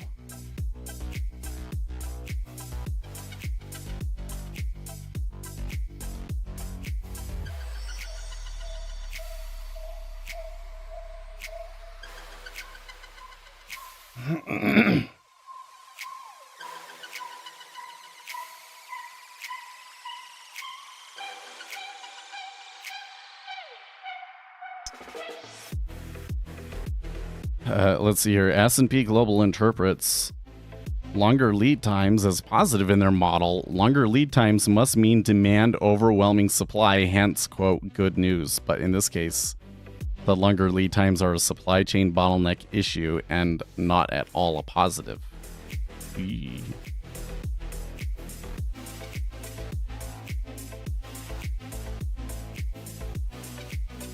That's not helping if you want to feel positive about things today.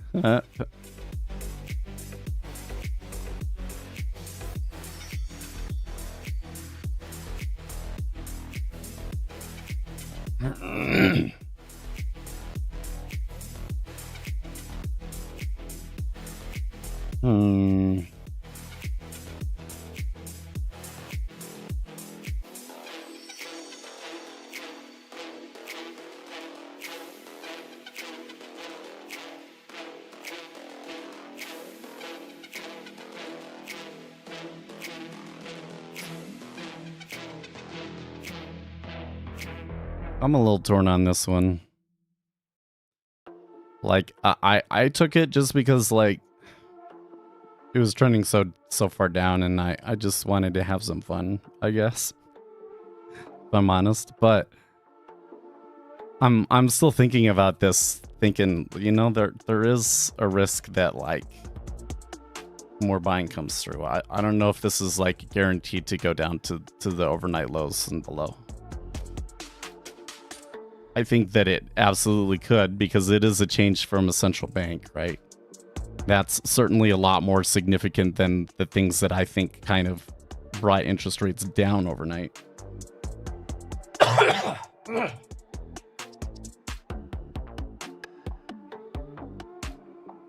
It just stabilized a little bit here at 10.5.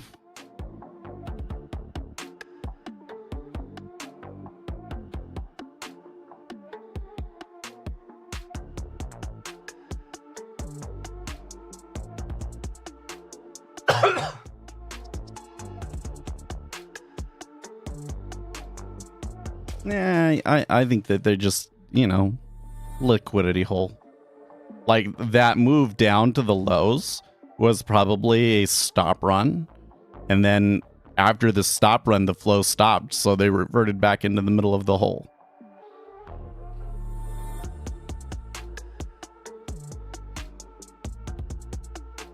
Because you can see the volume building there at 10.5, right?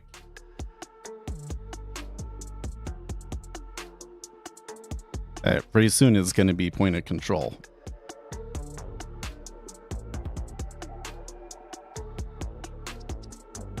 Probably.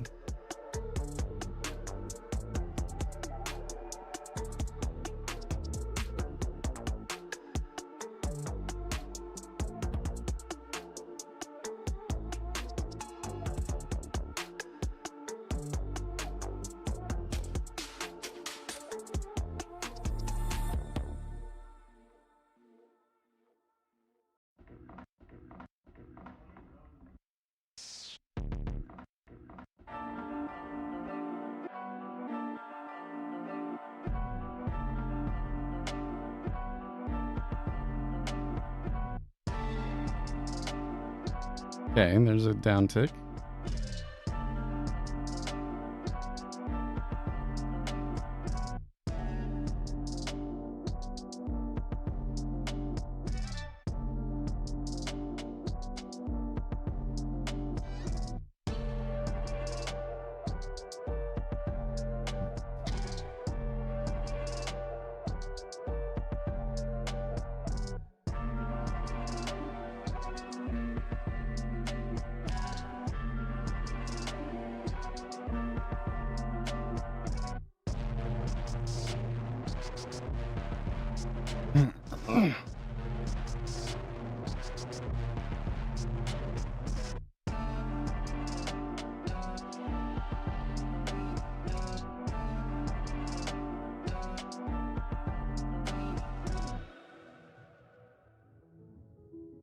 Okay, well, that was a good little move there.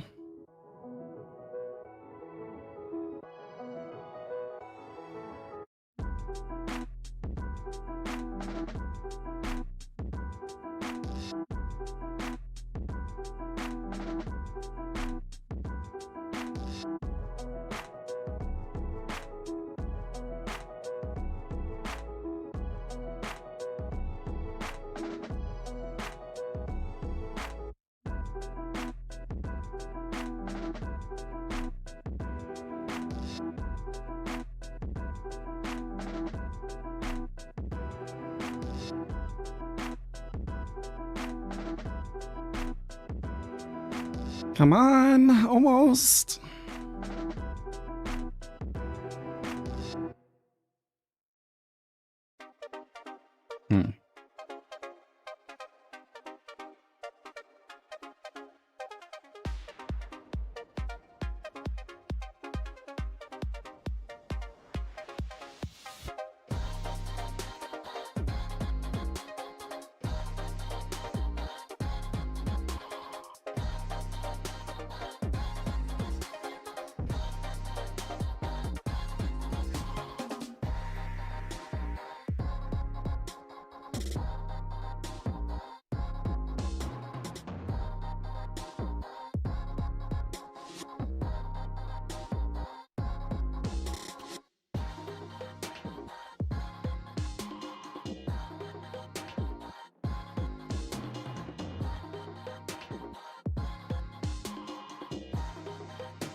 Hey, it's not breaching that low yet.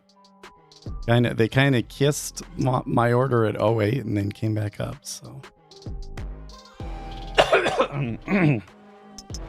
that's not encouraging to me.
Back up to 10.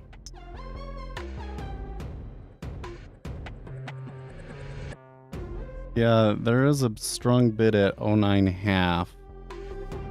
I would also say that that move up there came on some pretty strong volume. So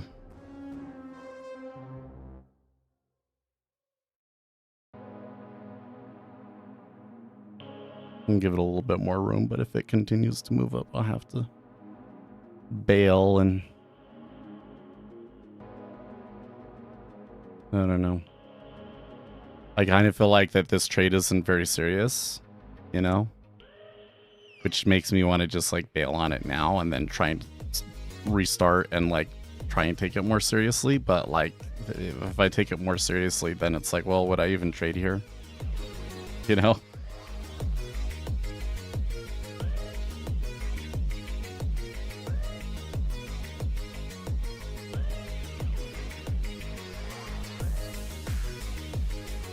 It's quite unusual for the Bank of Canada to have this significant of an effect. I can think of maybe 2 other times where it had an effect this strong. I don't know enough to really be able to predict if the flows will continue to come in short after that, and that we'll see secondary legs, or if it will just slowly revert back up.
Well, so we had another move up and back down to 08.5. I don't know if it's like it's settling or what. I'm not explicitly seeing. Well, I guess I am in the 30-year. I am seeing like volume in the 30-year. Man, when I look at it on the 30-year, it's like, oh man, they are about to bust this. We're entering into the cyberpunk universe with this track? Okay. It's called Leaving a Trail. It's not a bad one. Went a little quiet there because I was writing a post on Reddit. But oh, dude, that freaking reminds me. I didn't tell you what happened to me yesterday. So there was this story. They reposted it on Zero Hedge, but it was from one of the conservative economic think tanks. And this guy was going into inflation because there's still a lot of people that seem to think, yeah, my Reddit beef with our inflation. So there's still a lot of people that think that inflation has been caused by companies. So they think that the pandemic gave them an excuse to be able to raise prices and trick consumers into accepting it. And that's why we got inflation, which is really kind of silly. You don't get like a broad change in prices across the whole economy from that sort of a thing, because if you had inflation across the board and most Americans are already paycheck to paycheck, then how do they pay for it? They can't pay for it. Like, you're creating there's, if the market's in some equilibrium and then it moves outside of that equilibrium, you can't move the market outside of that equilibrium just because you did something and everybody went along with it. That doesn't make sense. So this guy, he kind of going down along those lines, shows some of the data and says, look, if I just went and increased the price of my one product, then you would see inflation in my product go up, but you would also see people having to spend more money on that product and not being able to spend their money in other places. But you didn't see that. You saw the amount of money being spent in the economy go up across the board till it was pretty much like everything was going up. And the only way that you're can feasibly see inflation of that kind across the board is from monetary expansion. And so his argument was basically the data is more consistent with inflation being caused by money printing, right? So I posted it on r/inflation because I thought that subreddit was a place to discuss inflation. Sure, it's a conservative think tank article, but that doesn't mean that it's wrong. You still, argue with the article. And two, people post stuff from liberal think tanks every freaking day, right?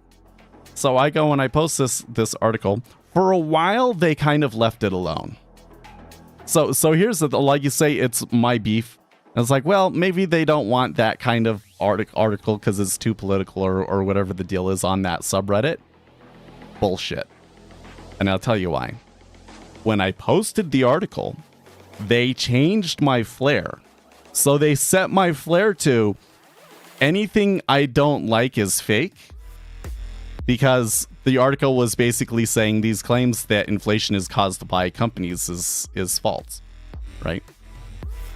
So that was like their a moderator already saw the article,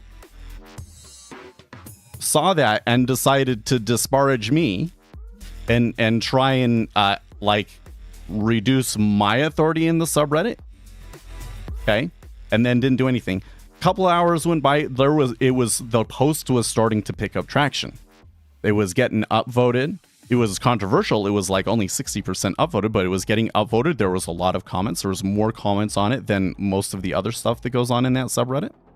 And there was some people that had made some comments. Like one person was like, well, my take on this article is the guy is just saying, trust me.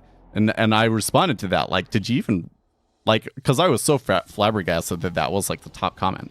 I expected people to have an issue with the source, but for that to be the top comment is like, you didn't even read it, because the guy literally, he shows you the economic data, where he gets it from, and explains why that's more consistent with monetary expansion being the primary cause of inflation.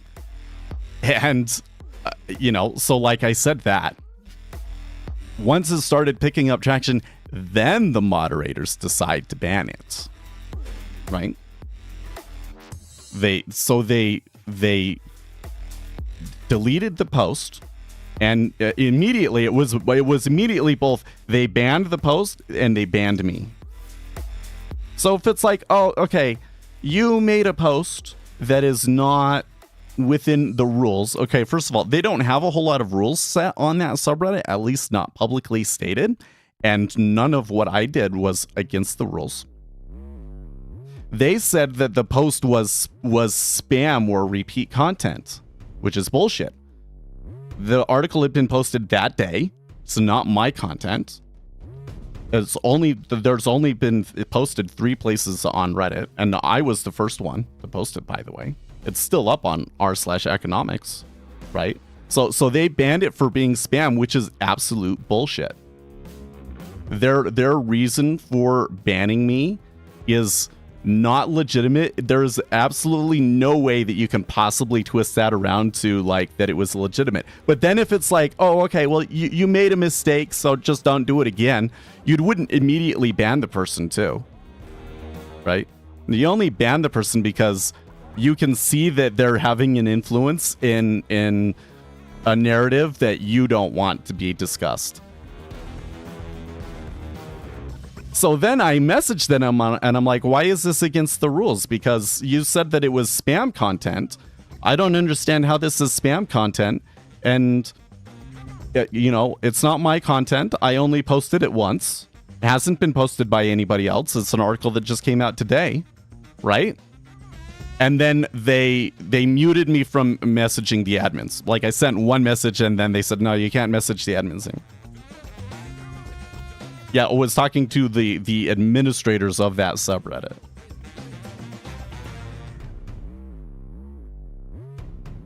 The administrative components of like everything are filled with the same kind. Yep, it is. It's just these people, they have a certain narrative that they want. They want people to go a certain way, and anybody that doesn't go that way is a threat, and they try and minimize their influence as much as possible. That is 100% what goes on. I'm sure that it even happens here on YouTube. But we've always known this about Reddit, right? Like part of the reason why Reddit was created was because the liberal activists were losing control of the narrative on that site. Like they're a big factor behind why Obama became president, okay? They straight up were. When he started winning in the Democrat primaries, a lot of that was because of Dig. And after that, the conservatives wised up and started to try and influence things. So once Dig started to be more politically neutral and the far left had lost control of the narrative on Dig, and the Dig moderators were not interested in trying to create this ideological purity, they said, oh, hey, we create the subreddits on Reddit and we can moderate them any way that we want and ban any kind of conservative opinion. And that was one of the key driving factors behind people moving over to Reddit in the first place.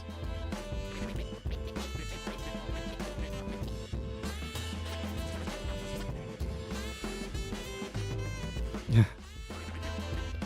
There are people who were bullies, people who were bullied and got over it, and people who were bullied and never got over it, and the third one are running everything. I don't know about that. I think that a lot of those people that are running things were the bullies. I think that there's people that like they peak in high school, right? You know the type, especially the preppy type that peaks in high school, right? They're super preppy, but they do good in school. They do their sport or whatever, right? And they absolutely loved high school because they were popular and everything. And what happens most of the time is that kind of person peaks and then they get out of school and they kind of face reality and their life ends up being quite mundane. And then it really is, you peaked in high school.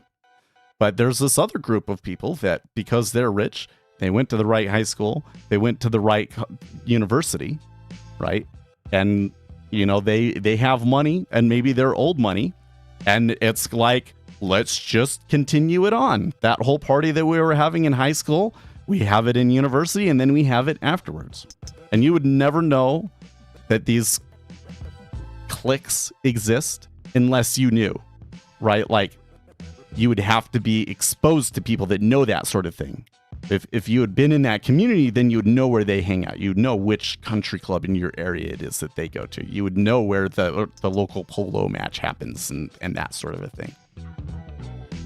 And I think that this type of person tends to be extremely sheltered from different views of the world. So when they're on the internet and they see something that is not in line with their thinking, they literally can't handle it. Nah, the HR department at your corporate high school is not the high school. Yeah, that's true. That's true. But I think that these people at Davos that are super concerned about misinformation are, right? And I think that they're teaming up with these people. I would say more largely, it seems to me that the normal person's natural inclination is actually to silence other people, unfortunately. I think that that's just a lot of people's natural inclination.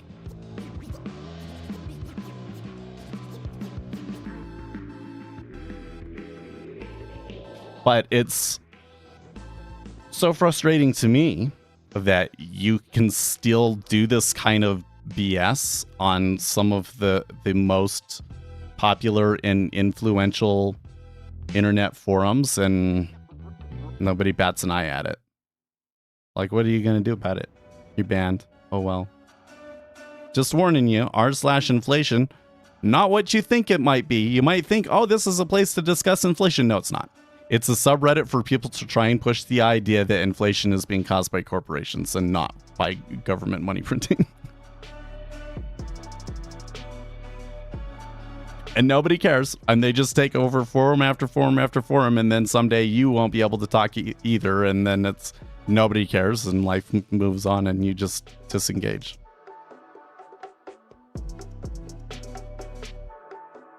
I wonder sometimes, like, when Elon Musk took over Twitter and then he started releasing all this information about what was going on Twitter. And one of the things that they revealed was that they were actively burying accounts. That there was multiple tags that you could put on an account that would essentially prevent them from getting popular.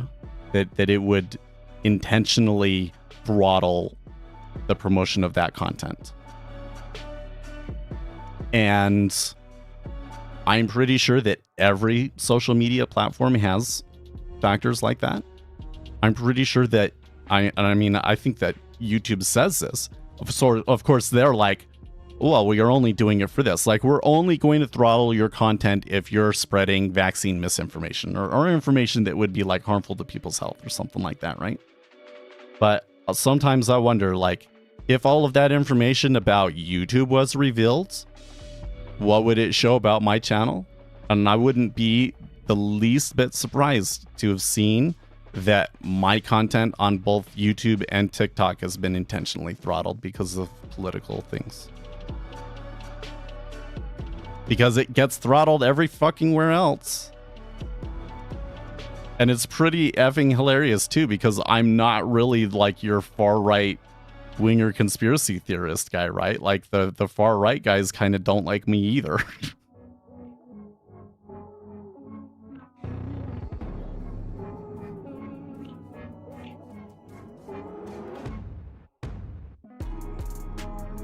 This is why, I mean, I did make a TikTok the other day because I thought it'd be funny, but like, I am so freaking, yeah, you're too far to the right of Marx, yeah. Man, I am so sour on TikTok. I don't really want to make more content for them because I kind of think that it's a bad website, you know?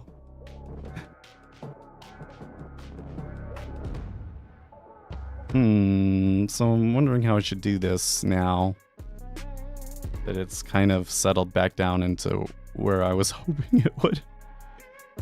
Seen in many perspectives as far right, but I'm still very much open to dialogue, debate on topics. Well, yeah, TikTok is like a foreign intelligence operation. It is.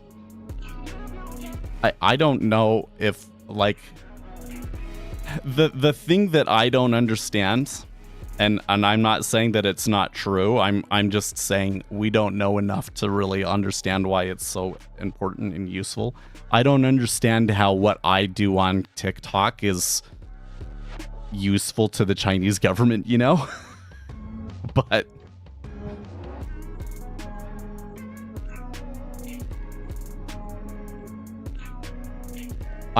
my thing with TikTok is that I'm a conservative person, okay? And I've gotten pretty, like, I want to say, like, adamant. Like, when I see content on TikTok that I don't like, I just immediately scroll. It used to be like, okay, here's somebody with another perspective. This would be a great opportunity to try and understand their perspective better and yada, yada, yada, right?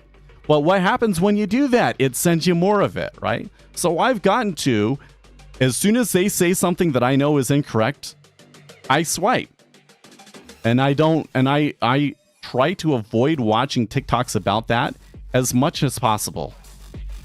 And despite that, it still sends me to communists and, like, outright tankies on TikTok.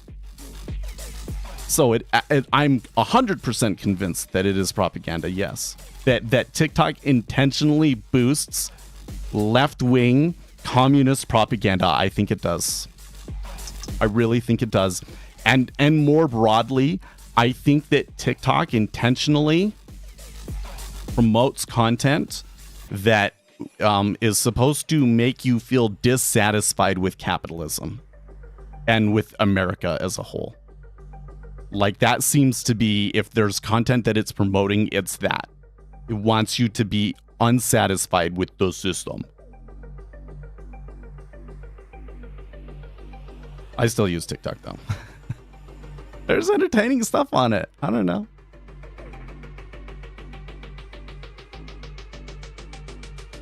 There's enough entertaining stuff that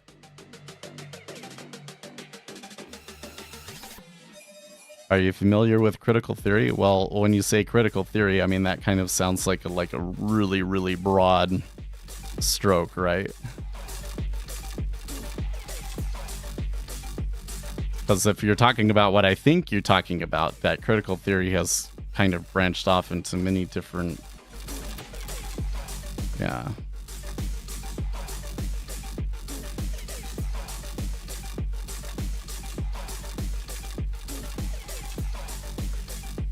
You know what I kind of hate about that whole issue is that it's called theory. Because it's not necessarily theory. Like, critical theory is not necessarily theory. So, like, you could have a theory that race has played a larger factor in past history in the United States, and because of racism, that is downplayed in the historical record. And so if you try and think about how that might play out, you might be able to find evidence of it and show that that actually was happening. Okay, that's a theory. Okay. But the whole thing of, you know, let's just pretend that like it did happen and try and figure out how that would be playing out, sort of, that's not a theory. That's like a method of investigation, not a theory. You know what I mean? But then they turn it into a theory, and then you got all these people saying, well, but that's just history. No, it's not. It's not. That's one person having a theory, and saying, hey, maybe we can find evidence for it. And then another person saying, well, I don't really care if there's evidence or not because it's in favor with my political beliefs. So I'm just going to assume that it's true, even though we don't have any evidence to back it. That's what that is.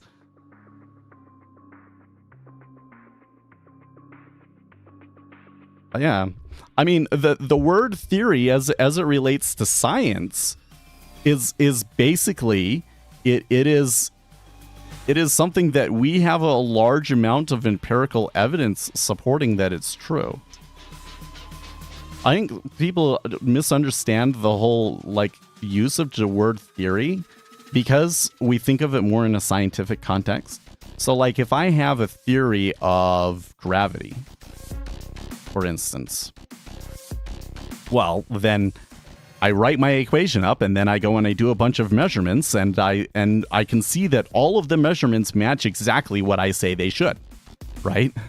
If my theory is that the force of gravity is 9.8 g or meters per second or something like that, right? I go and I do all of the measurements and I'm always going to find g to be 9.8 meters per second. So we know from that basically it's true, right?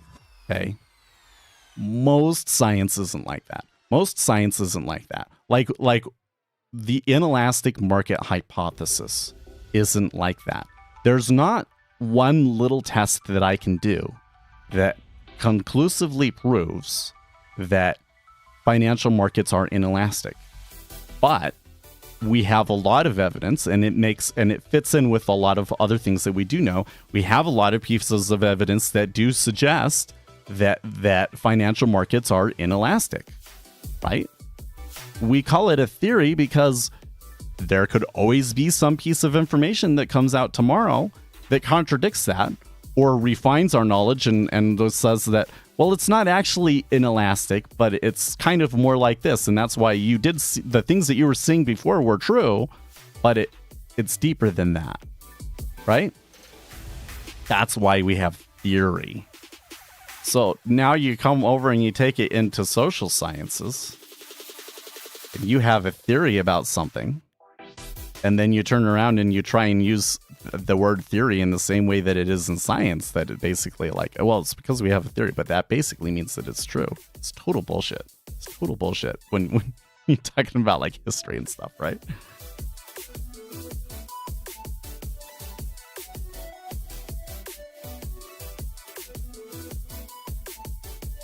I don't think that studying the markets is like studying a social science, actually. So studying the markets and studying social science, I suppose, are similar in that they both involve data science and they both involve, a lot of random possibilities where you kind of have to analyze things on statistical levels and so forth, right? But I think that that's where the similarities end. I think that we know a lot about social science and psychological science. We know a lot about those things now. And we're starting to get into some more advanced questions. And that's kind of where the problem over there is trying to prove that something is true over there and replicating it is super, super hard.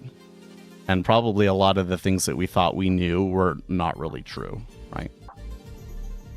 The problem in economic science is that our understanding of it is just so beginner. We think, oh, well, we've been doing this for 100 years. We're very, very sophisticated economically now. But I don't think that we actually are. Because we're just only now kind of starting to get the inelastic market hypothesis. I believe that there is a substantial amount of evidence that supports this hypothesis, but it is not the mainstream opinion yet. The order flow view of markets is not the mainstream opinion yet. The most classical economists still economicists still believe that markets are efficient and all of these sorts of things, right? So like there are like these key assumptions at the base of a lot of economics that we're finding were false, right? So our actual understanding of this thing is very much in its infancy. Very much in its infancy. And that's why we have so much trouble in economics science. It's not because of the statistics and stuff like that.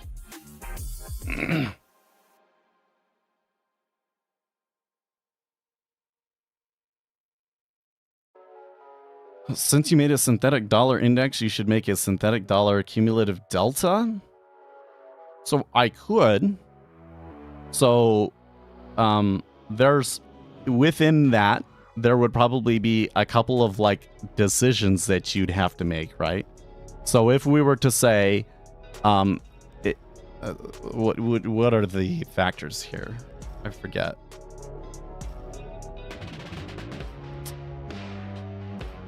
You made a good enough comment to just completely shift my discussion in a completely different direction.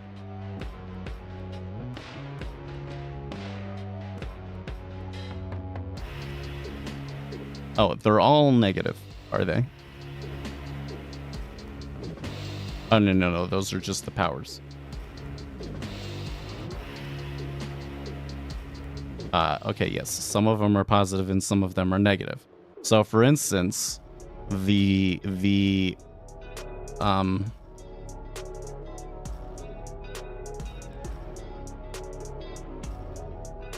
but they're all exponents.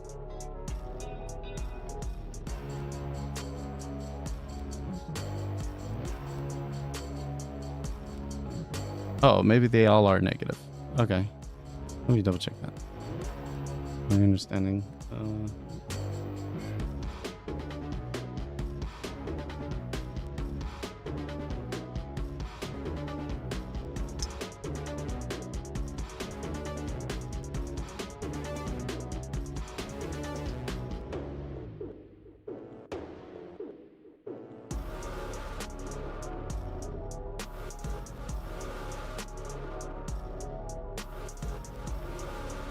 No, I have that right. Euro, USD, JPY. Oh, I see. Because some of them USD is the front and some of them USD is the back, and that's why some of the exponents are negative. Gotcha. Okay. I was like, I know that my calculation is correct, so why am I confused on this? Okay, so basically what I would have to do is it would have to be like all of the market buys across all of them minus all of the market sells across all of them with the exponents involved and so forth, right? Which means that you're going to get like a fractional cumulative delta value, which is kind of a little weird, right? Okay, so that's what you would get. Would that actually be useful?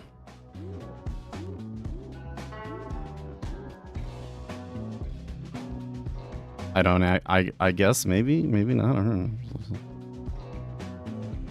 Yeah, well, how would you do it as cumulative delta for all treasuries though? Because so what factor would you times each one of them by to, right? So let's say that I said that we'll say that ZF is worth 1. So then ZN must be worth like 2 and ZB must be worth like 4. But then what that would actually do is that would make volume in ZN and ZB be like much more influential anyways, right? So how would you come in on factors that don't cause based on which way the yield curve is going one leg of it to be more dominant and influential than the other and give you false information, essentially, right? Just the aggregate raw contracts. Well, okay, but if you do that, then I can like pretty much guarantee you which way it's going to be, right? So it'll just follow ZN. You might as well just watch the cumulative delta and ZN.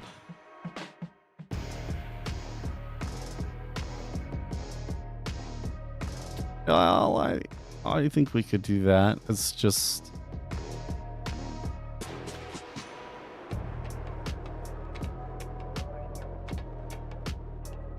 So the reason why I'm going down this route is because I'm trying to get you to question the value of it, right? Because what you've done is you've identified something that we could do and might be interesting. But what makes us think that it would actually have value? And once we made it, how would we be able to verify if it actually had value? You know what I mean?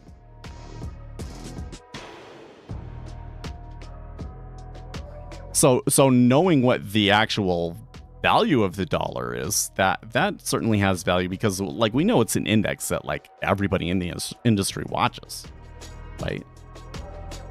That's the main thing why the dollar ends up being useful. But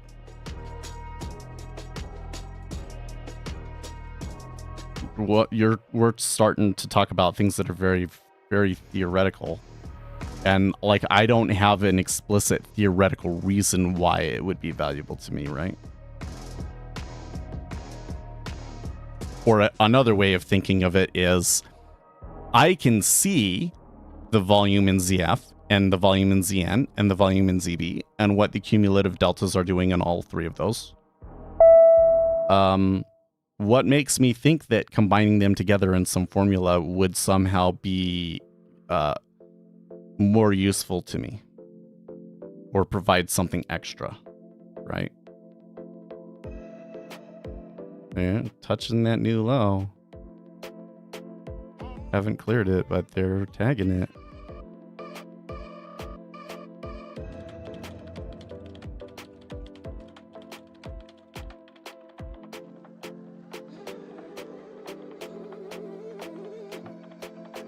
So let me take this from a different direction. There are a large number of studies about what do they call it? Time series momentum. Time series momentum. If you search for time series momentum, you will find tons of articles about it. I think that I need. There we go.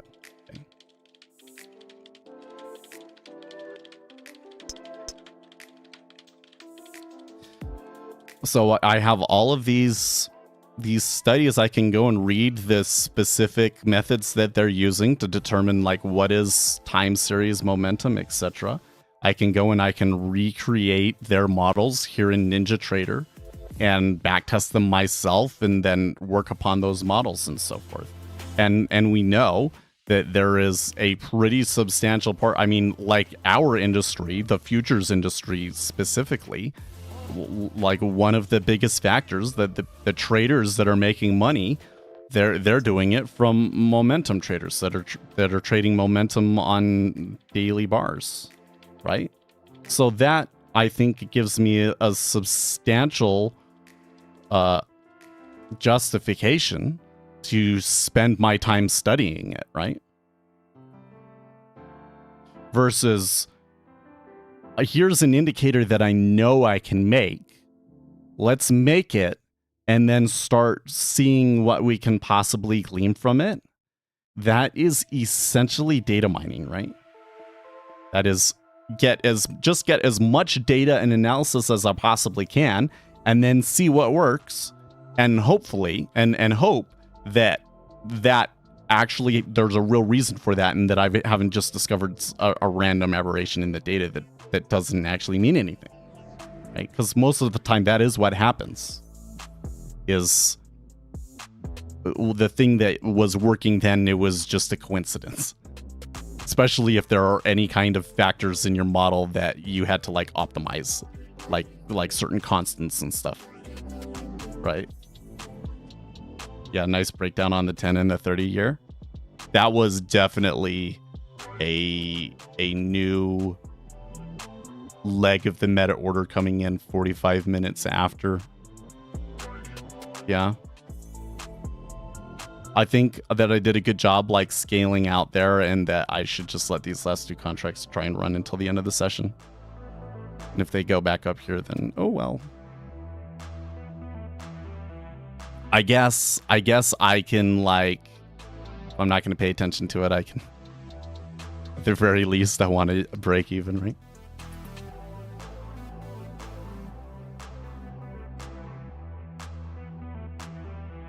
Okay, with a total CD, you could see how the meta order plays out. If a spreader sells 100k in ZN and buys 80k in ZB, you would be able to see the meta order short. Well, but you wouldn't just see the spreader, you would see all of the everything else from people too, right?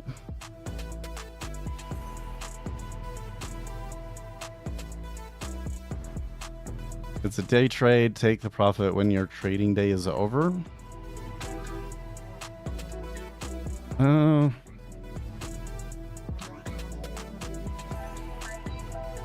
The way that it's behaving with the iceberging down there kind of makes me want to take one contract off.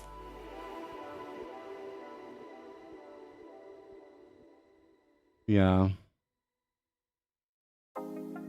Well, I don't think that that's wrong. I think you have a good point. I kind of don't want to. I think there's this thing that's like, I feel that a lot of my problems is the time frame, right? Like I know I think I can probably say for a fact, holy shit. Okay, you know what? No thanks.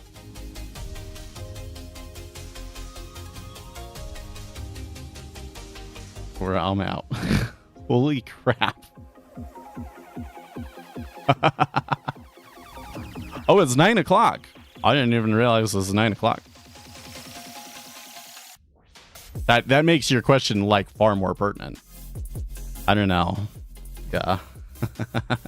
but I was still trying. I'm still trying to argue of like holding it until 1 o'clock my time, rather, like when the pit session closes, because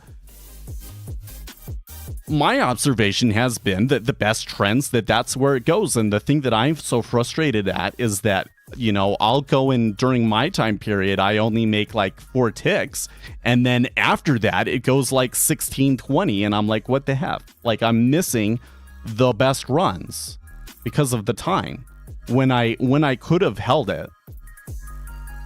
So I'm kind of thinking about this. That trade was different. I used way more contracts than I would on a combine, right? So I guess that particular trade doesn't matter. But I'm starting to think about, one of the things that I'm kind of starting to do with these trades is, okay, what if I traded a combine, I used 3 contracts, I used an asymmetrical risk reward? Because I'm pretty sure that you would pass a combine and have some success with that. And if we're moving into a market that's really tight, then that kind of strategy will work really well. And we'll have to know when it's ending, right? Dude, that rush back up was insane.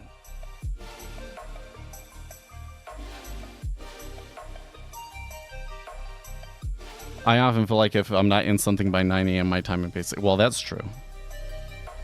Usually, I mean, unless you're gonna like try and play the auction or Federal Reserve Day or something like that, right? And I do not like holding a position on while I'm doing regular work. I want to be focusing on that, and I don't want to multitask. So I guess maybe I probably should just stick to closing it at the end, if that's how I really feel. I think that equities are for sure overbought and in need of a pullback from a fundamental perspective, but from a flow perspective, I think that you're probably going to continue to see a lot of longs. I think that the majority of the flow that I was anticipating to see this week has probably come through. So it might be a little bit choppier, but as companies do their earnings and everything, you're going to see share buybacks. So, you know, it's not like this is the high of the year or something like that. You know what I mean? But I think that the flows kind of suggest that there's still some bullishness to come through. That I tell you what.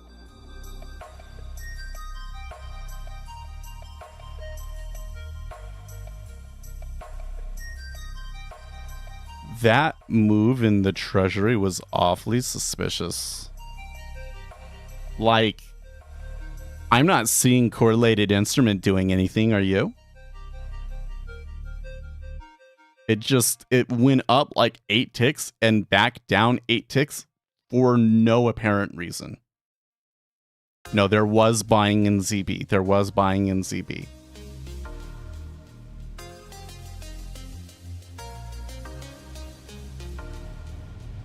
It was like an oil shakeout. Yeah, I mean, a move like that makes me not want to be involved in a market, right?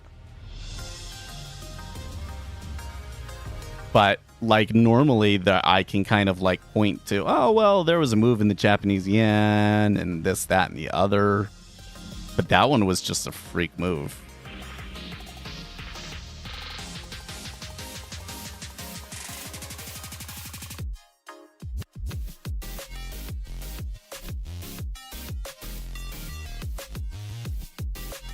I have a droning, buzzing sound in my headphones even when I don't listen to anything.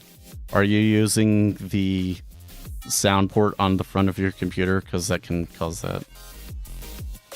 Usually the cords and everything that connect from your motherboard to the front of your computer case don't have any shielding.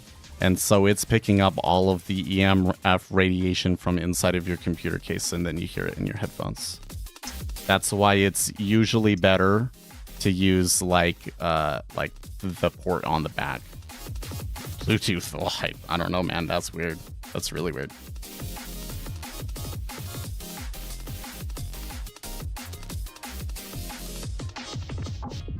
I got to deal with high rates and high inflation and high rates. Well, listen. Not everything can be like go the best way, right? Like there's going to have to be a compromise somewhere here in the market, right? And the problem is just that like when the market probably like finally finds where that compromise is the rest of the market then going to like just completely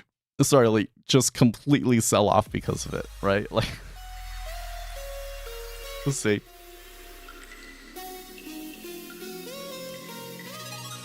I think we're in an interesting place. Like we're in an interesting place in geopolitics. We're in an interesting place in the markets.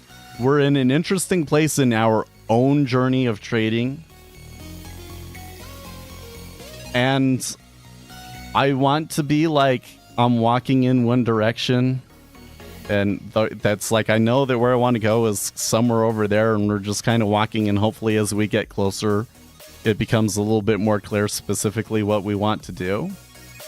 But right today, I kind of feel like I'm just sitting here like with all this stuff going on around me and being like, what the F is going on? Like, I'm just going to sit here and stay and see what happens because I don't know.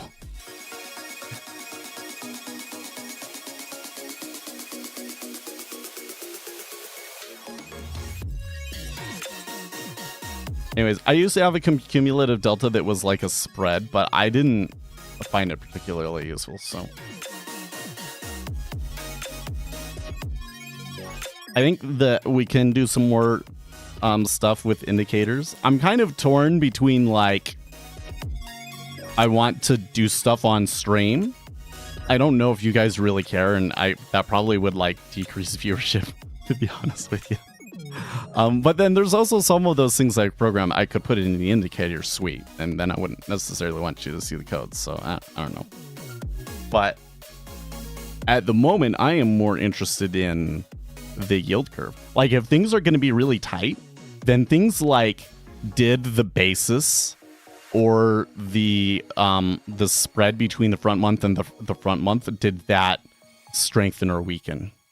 Those would be things that might be a little bit more important to us if we were really going for tight mean reversion trades. So anyways, I've gone like way over my time, so